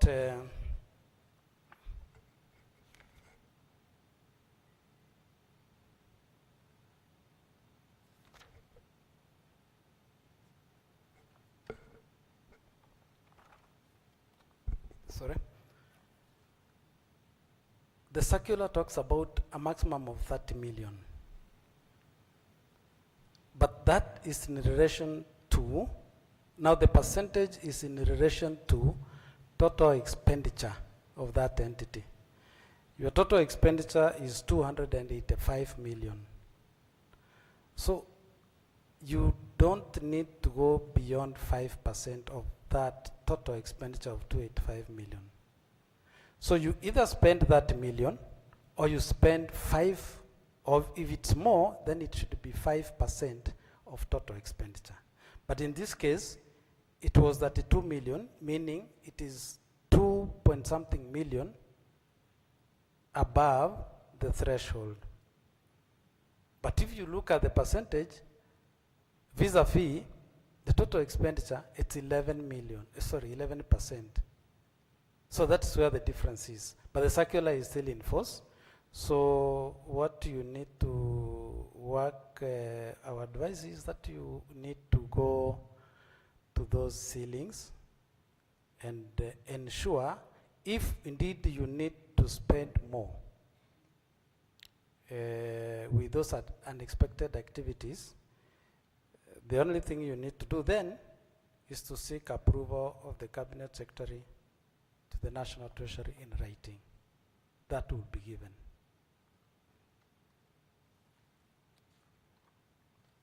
Nancy, I don't know whether I have answered you because it was related to what KK said on negative working capital. Can I go back again?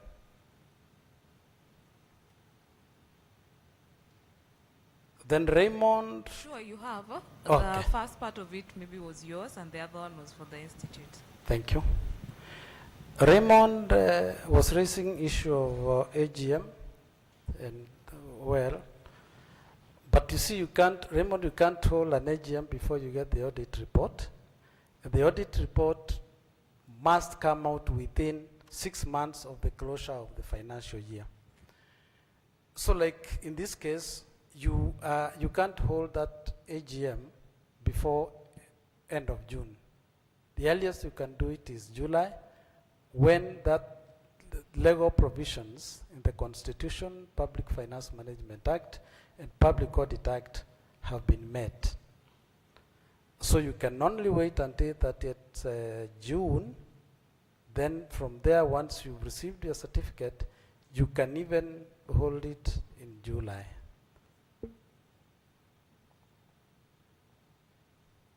On the issue, again, Raymond, the report should be shared. That is the issue with management. I believe you must have shared the report within a reasonable time. And the last one didn't say his name. Is it possible to have a surplus and pending bills at the same time? Yes, I have answered that. Thank you. Thank you, Chair.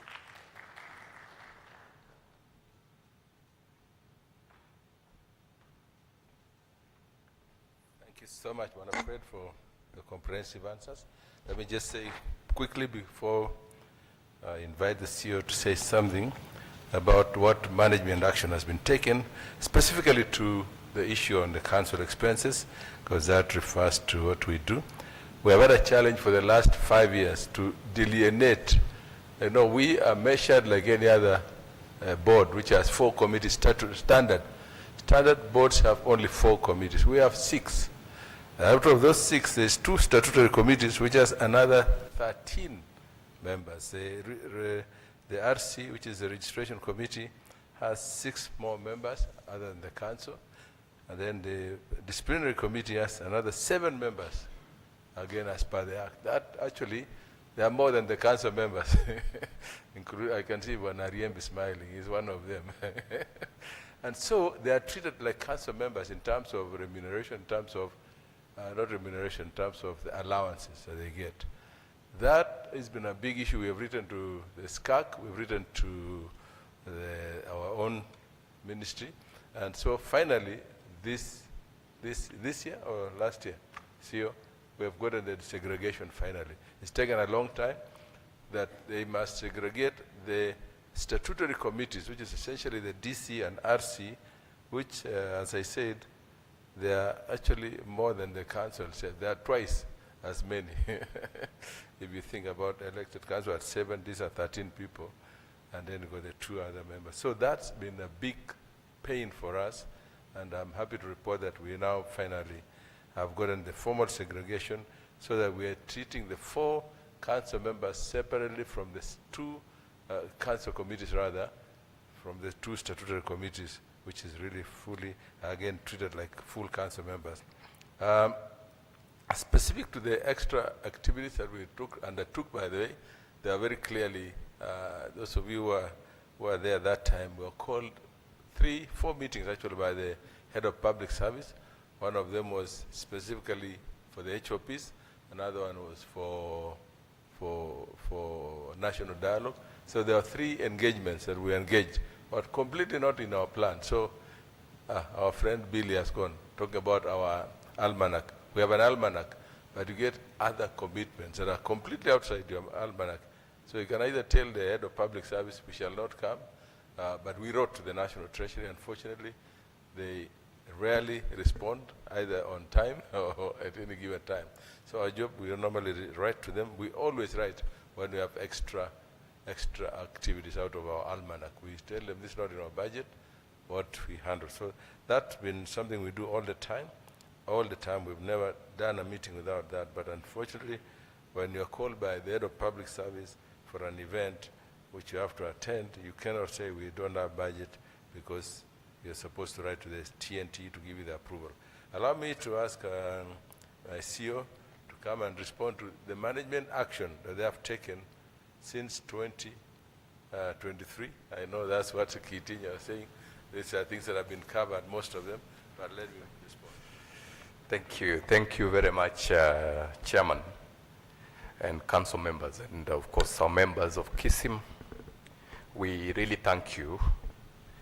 I've taken a lot of notes because I think ukiwa mtu wa mkono kama mimi, you take a lot of notes so that we can be able then to enhance and then strengthen our systems for prudent and better management of the institute.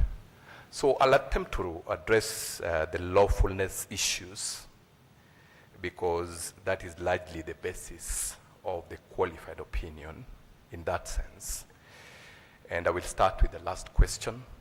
I think the last observation was on the issue of issuance of supplies practitioners' license. I take note that the audit report is for 2023. So they are largely historical issues. We have already shared feedback, and we appreciate the Office of the Auditor General that they're trying to put mitigating measures so that then they can be able to furnish us with the reports in good time. And I also confirm that yes, we are currently being audited. The auditors have been with us for the last 2 weeks, Mr. Abuga, and they are meant to conclude the audit next week for clarity. Now, regarding the question on the issuance of supplies practitioners, the observation of the auditors was that the chairman of the council was signing and the chairman of the RC was signing. 3 things to note.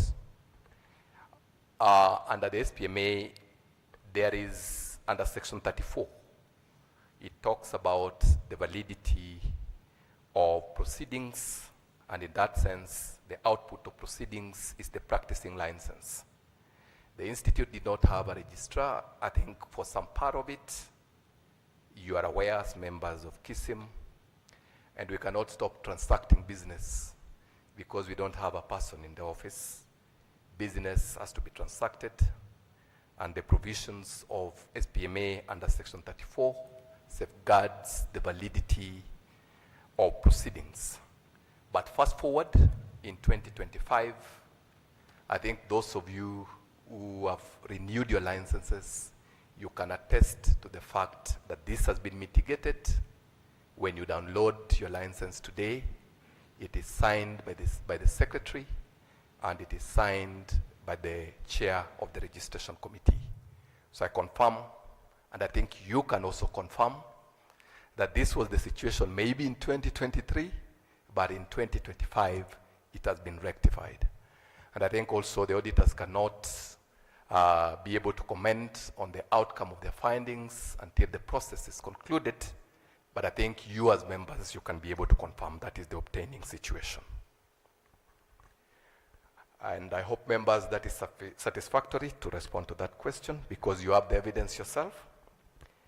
The second last question regarding the non-compliance with the 1/3 basic salary rule. This, again, we have been able to mitigate, because as a measure of control, Payroll is now done through the ERP system. And as members of Kism, you are aware, yesterday we launched the ERP system. Because of the control measures within our HR infrastructure, it is not possible for our staff to be earning less than 1/3. And of course, in isolated cases, when that happens, you all know the interest rule, you all know the PFM rules, then that is automatically deducted from the salary of staff. So I can confirm again that this has been mitigated through the use of the ERP system that we are currently applying. And I think you are aware we have the ERP system, and the current auditors who are handling our processes can be able to also confirm that contrasting 2023 and 2025, the situation today is different. That is my response to that question. In regards to the question on long outstanding trade and other payables, and I think that has also a correlation with what Nancy did put forward, our current ratio stands at about 1.19%, as at that time it was less than 0.9%. So current ratio is the division between current assets and current liabilities. In other words, Kism has tilted the tides today. We are out of the insolvency question. That is the comfort that I would want to give us. Our asset base is about 1.589 billion currently. We have current assets of about 329.2 million. Of course, we have also now invested a bit deliberately on credit management, on collection of debts. This quarter alone, we have been able to collect about 48 million from January to now. And because of those kind of fiscal discipline interventions and PFM initiatives that we are putting to enhance controls, we have been able to tilt the tides. So the issue of insolvency is no longer an issue at Kism. Our current ratio stands at 1.19%. On the last question, on the issues of lawfulness and effectiveness in the use of public resources, I just want to buttress the points that have been made by the chairman on the non-compliance with budget ceilings. Of course, I also confirm as an accounting officer that the circular is in force. And I want to confirm and also appreciate the council that they have really cooperated with the management when it comes to cost containment. So where we don't have planned activities, we don't have approvals, we don't proceed. And the council is embracing the almanac. They have worked on it themselves. They know what Mwongozo provides for. But fast forward is to also indicate to you that this has been a real problem. If you look at Mwongozo, there are ceilings that are provided for an ordinary board in terms of the number of subcommittees that should exist under our board. Kism is a very unique institution. It has statutory committees which are transactional and operational and must meet at all times depending on the quantity and the volume of business, and then it has the governance committees. So the disciplinary committee, if there is a disciplinary issue to be determined, or if members have applied for licenses, you can't tell members that wait until the next quarter meeting. Members, will you accept that? If you applied for your license today, yeah? And then we tell you the next time the council will sit to look at your licenses is in the next 4 months. Will you accept? You can't. But every time the council members sit, we have to pay. So what we have done to cure that problem is to write to SCAC to seek an authorization so that the transactional centric council committees in terms of accounting, expenditure, and reporting are segregated from the governance-related committees of the board. So as it stands now, we have an authorization, and we have shared it with the auditors, which has separated the disciplinary committee, the registration committee, in terms of expenditure, accounting, and reporting. So the net effect of that is that we have now drastically reduced the volumes of expenditures from where they used to be traditionally to where they ought to be. So when it comes to reporting for council expenses, today we are not reporting on 6 committees, we are reporting on 4 committees. So the net effect again, in terms of computation of the 30 million 5% rule, is also now, it also means it is now pegged to the 4 committees. So those are the controls that we have put in place as a management, and we thank you, the Office of the Auditor General, for the observations that you made, because the essence of audit is continuous improvement, and we are working very closely with the Office of the Auditor General to put in place those mitigation measures. The Chair, I want to stop there on the lawfulness and effectiveness issues, and I thank you for the opportunity. Thank you very much, members.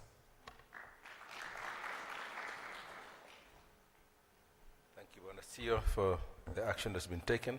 Let me just add one more item about the SGM issue, and KK knows this. We are working on the general regulations which will help guide us on when and the basis of each meeting. That's one critical thing that's been missing for the last 5 years actually, general regulations guiding, governing meetings of the council. Once that's done, we should be able to handle other things that follow thereafter.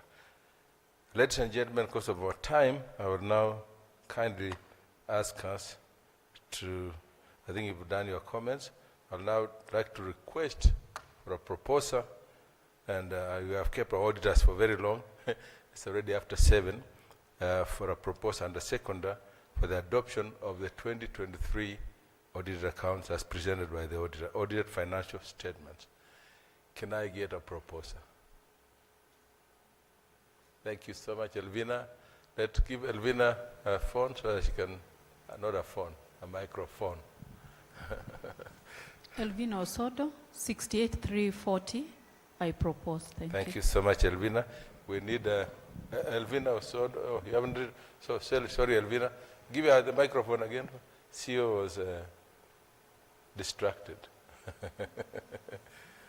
Okay. She's the same one. Okay. Say again, Elvina, for the sake of recording. Elvina Osodo, 68340. I propose. Thank you. 68340. Proposer. Thank you so much, Elvina. Seconder. There's a lady right at the back there. Yeah, there you are. The microphone is next to you. Thank you so much. Okay, good evening. Good evening. My name is Frida Musyoka. Member number is 63879. I second. Wow, 63. Thank you. That's a better 63. Say it again.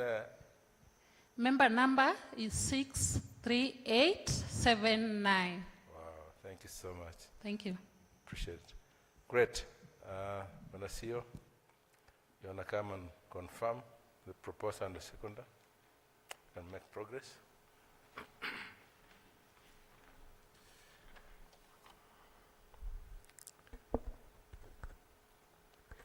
Members, Ms. Elvina Osodo, member number 68340, as proposed, and Ms. Frida Musyoki, member number 63879, as seconded the motion.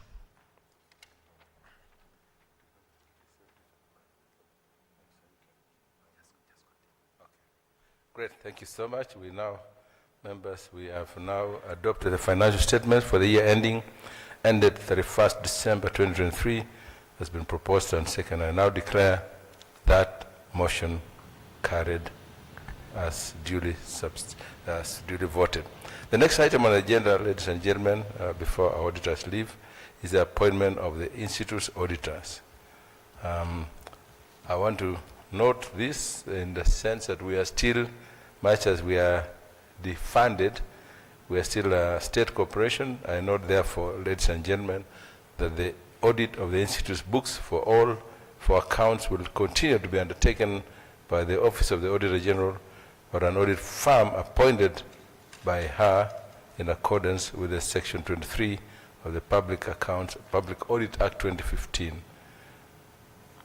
I would like, therefore, to state that that's already the case. They'll continue doing that. They have actually, by virtue of the fact that they are the people who are by law,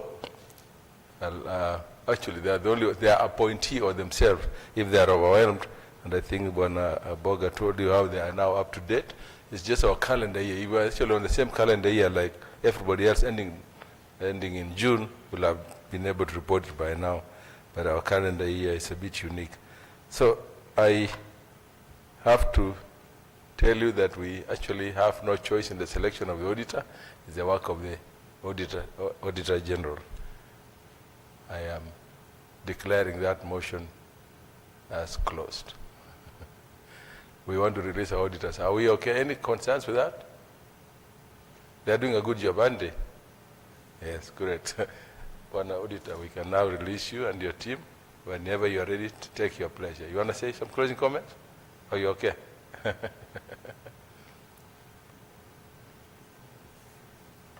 You okay? Okay, thank you so much. Asanteni sana, thank you for your support over the years. And he wants to say a statement.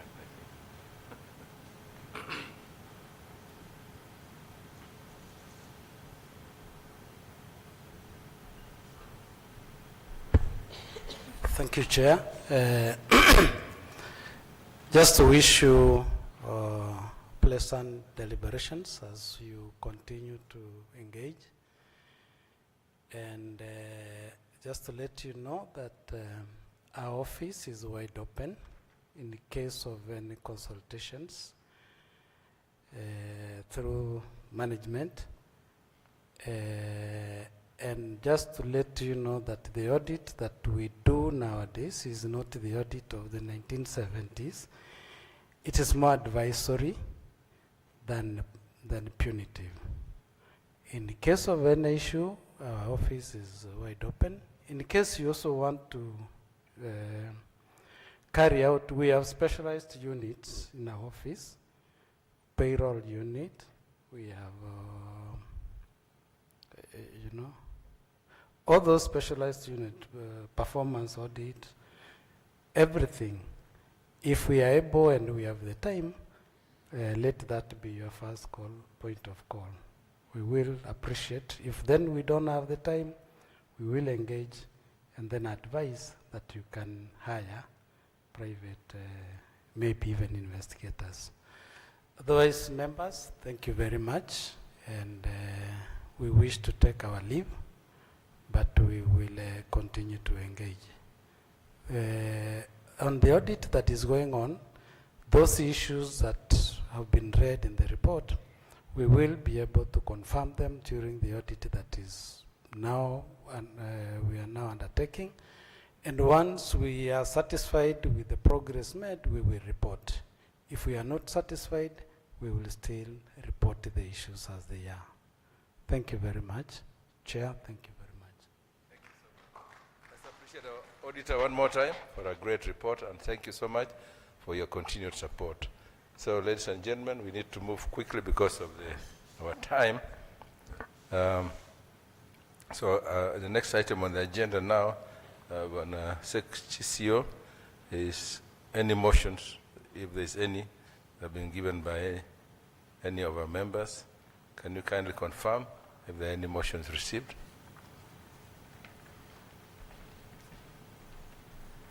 Thank you, Chairman. Thank you very much, members. And thank you very much, auditors. Regarding the motions, and as earlier indicated in the preliminaries, and as adopted already in the agenda, there was one motion by Joseph Omidi, and it was withdrawn, so it is not available for members to deliberate on it. Thank you. Thank you so much, Bonasio. We've now, the next item on the agenda is to receive, we've done this before, as Kitui told us earlier, we brought these other issues of any issues and any concerns that have been raised already. Because of our time, I will only give one member online and one member internally here. If you have any A or Bs that you would like to raise that has not been covered in the previous proceedings, in the chairman's report, can I give that opportunity to any member online? Are they still there? Or did we forget about them? anybody internally here who has any A or B that has not been addressed so far, I want to let you know that you're already well, the time is well spent. Please give somebody called Felix there. Felix is somewhere here. Go ahead. He's the only one we shall allow, because a young man who has come all the way from... Thank you so much. My name is Felix Abor, Kism member 86885. Mine is to appreciate the work that the Institute is doing in supporting the students. We've been having a lot of capacity building under the support of the Institute and the kind of support that you are assisting us with, both human and financially, we really appreciate. Then, as I finalize up, I want to believe and I have faith in the Institute that we are going to have our partnership areas that we can work together in order to mentor this supply chain and procurement students in Kenya. Currently, I'm the founder and the CEO of Supply Chain Student Association of Kenya. Thank you. Many thanks, Felix. Let's appreciate him properly. Yeah, and I've challenged my CEO and the team, and we as a council, we are going to focus a whole lot more on the students category. How do we mentorship, coaching, and internship opportunities? Great. I hope there's nobody else I've left out. Thank you so much. I'm trying to tell you that don't raise your hand, please. Wow, it's been a long day. Members, we have now come to the end of our AGM, and I now want to kindly call upon a council member.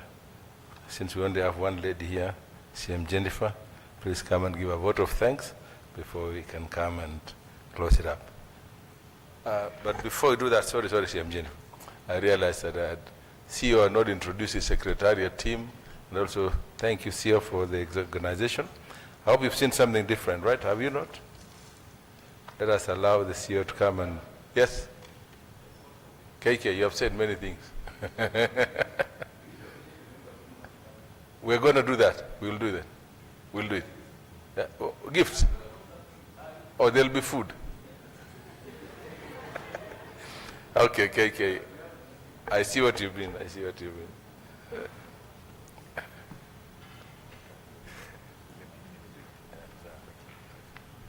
Thank you very much, KK. And thank you very much, members. Please allow me, before we close it, to recognize the members of the Kism Secretariat. With all humility, I request that you allow us to do that. We could have done it at the beginning. The team has worked very, very hard to make this day a success. And I just want to request quickly, colleagues, just come forward so that I can introduce you. And then we can appreciate you as we hand over to CM to close for us. Let's make it quick.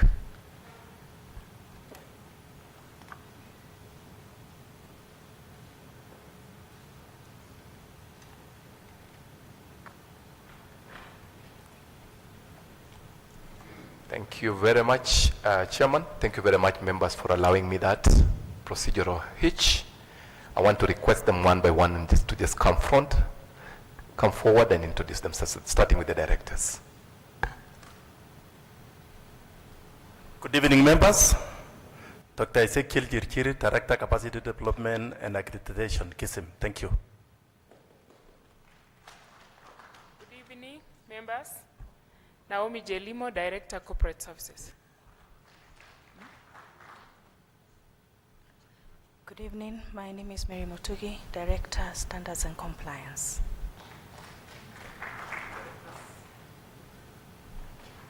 Good evening, members. My name is Alphonse Otachi. I serve in the Internal Audit and Risk Assurance Directorate. Thank you. Good evening, members. Ruth Randa is my name. in charge of marketing and communication, and thank you very much for showing up. Good evening, members. My name is Stella Mutano. I'm in charge of Human Resource and Administration.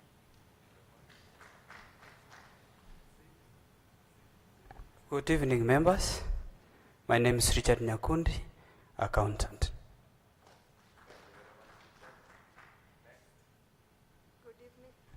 Good evening, everyone.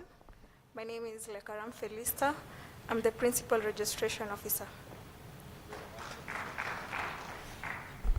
Good evening, everyone. I hope you're all doing well. My name is Doris Matu, and I'm legal counsel at the Institute. Thank you.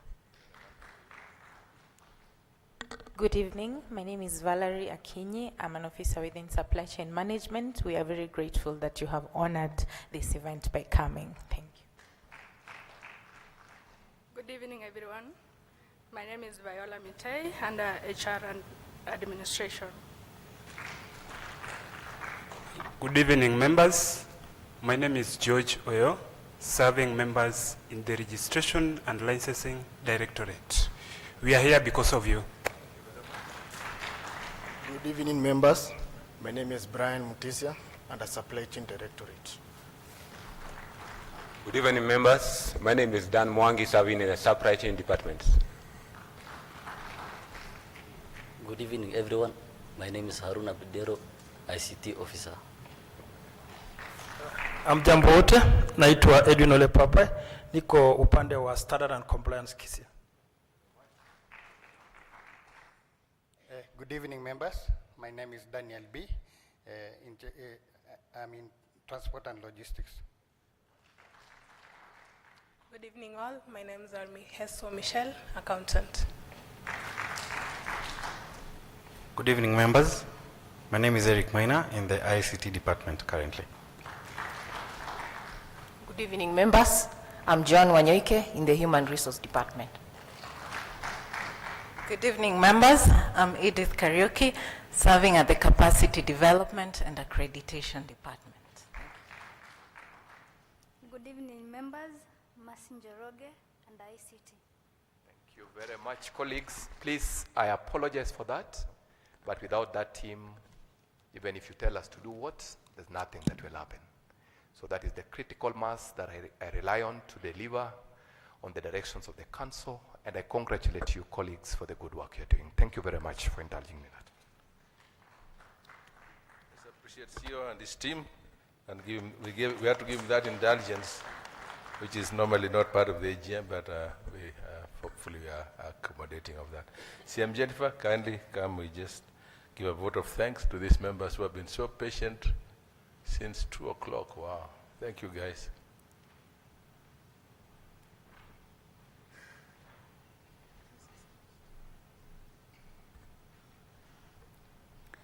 Ladies and gentlemen, it's been a long day, but we couldn't have, one of the members has said we couldn't have done it without you. First, I want to really, and as KK mentioned, it's good to appreciate ourselves. Those of us viewing us from the comfort of their homes, you can clap for yourselves online. Let's all give ourselves a hearty clap. The depth of your clap depends on how you love yourself. But we really appreciate you. Thank you, our members. And even for those who couldn't make it, we really thank you.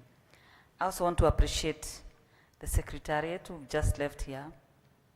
I think we are getting better at a very good rate. We've seen Kism come from far. And those people, sometimes they were very lean structure. And we promised to build institutional capacity. So we've really brought on board competent staff, and you can see it's bearing fruit. Let's give a clap to our Secretariat. Our CEO and the council members, being the governing body of Kism, you have done a good job, but I don't want to clap for you so much, because without the members, actually your work would go to futility, but we still have to appreciate ourselves. We are doing a good job as a council, and I believe even those who will take over this Kism when all of us have left sometimes in the future, they will pick something that is worth taking ahead. So for the council members and our secretary, Bwana CEO, give ourselves a clap. To our partners, we are now able to hold such meetings in a very dignified way. To all our partners, Kism, PPRA, the World Bank, and other partners who've really made Kism to where we are. Our collaborations, National Treasury, let's see my friend from EGP, members from the county governments, members from the watchdog authorities, the auditors, PPRA, ESCC, Ombudsman, the Anti-Counterfeit Authority, who has also been very supportive. Whether present or in absentia, we give them a clap. Kindly, let's appreciate them. And finally, I want to give thanks to Almighty God. He has brought all of us here. It is not by our power, nor by our might, but by His grace. So thank you so much, members, for coming, and we hope to move this institute to the next level. Have a good night and enjoy Nairobi. Thank you. Let's appreciate Jen for one more time. All that we have done today, ladies and gentlemen, is to tell you we have laid a solid foundation for your institute. For me, is to ensure that whoever comes one time after we are all gone is to find an institute on a very high pedestal that they have to catch up and they have to raise again. We're raising the bar for leadership. We're raising the bar for anyone who is aspiring for office in Kism. We're raising the bar and the pedestal for us to ensure we don't accept anything less than the very best. We can do it. We as members deserve that. So I really appreciate your patience. I appreciate what you have done so far, being here, supporting us. We cannot do it without you people. So allow us to really again say thank you for everything you have done. I now want to tell you, as KK has said, we should have done this before. All AGMs, there's a gift hamper. Some of them you get an umbrella. If you are from equity, equity. You know, unapewa umbrella kwa sababu yana mkulima. But we'll have a gift hamper based on your registration. Hopefully you've given us your details, and if the CEO and his team will organize a gift bag for each one of us who has been patiently here. I know some of us have come from far. We must arrange to deliver them, Bwana CEO, right? Excellent. We'll do that. And right now we do have tea served outside there, because you've been, hopefully there's something more than tea, a little bit more than tea. Bwana CEO. Allow me therefore, ladies and gentlemen, to really thank you again for attending this meeting, for your patience right from the beginning. I acknowledge the support again of the Secretariat. The CEO has given that support that is so critical. We cannot do it as a council. I think it's a role of the council to give guidance, to give leadership, to give governance, to give strategic oversight, but the executors of all that we do is the Secretariat. I've not acknowledged my friend Joshua. Joshua, you know, I call Lawrence Singh is Joshua. Joshua Kitoho is a chairman of CIPS Kenya, right? Kenya branch. And I know we are ramping up our partnership. I acknowledge Mwalimu. Did you see Mwalimu Joe Pale? You need to talk to him after the tent. Thank you, guys. I cannot thank you more than what we have done. It's our thank you, our gratitude is never sufficient, because it's you who make Kism what it is. You are because we are. Or we are because you are. Thank you so much. God bless you all. Asanteni sana. See you. Come and close with a word of prayer. Thank you very much, Chairman. I request that we all be upstanding for the supply chain prayer. And I'm advised that it will be done in Swahili. So we will try our best. Some of us who are not very competent in Swahili, please project it.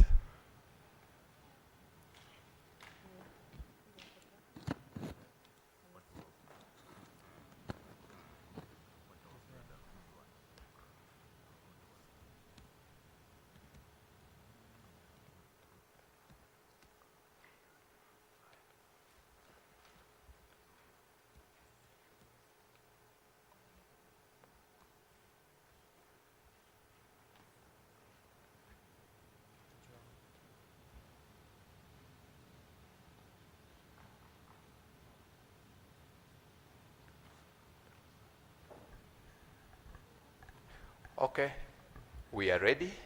Let us trust, believe, and pray together. Mungu wetu, tumedhamiria kuwa waaminifu, waadilifu, wawazi na kutoa huduma inayoaminika na yenye ubora kwa umma wa Kenya. Ndio maana tumekubali kuwajibika kwa matokeo ya kazi na matendo yetu. Kwa kufanya hivyo, tunapokea mawazo yanayochochea kujifunza na kufanya mabadiliko chanya yatakayoongeza tija ili kuboresha mnyororo wa thamani katika tasnia ya ununuzi na ugavi. Tunaomba Mungu utusaidie. Thank you very much and best of luck. May God bless you. Thank you very much.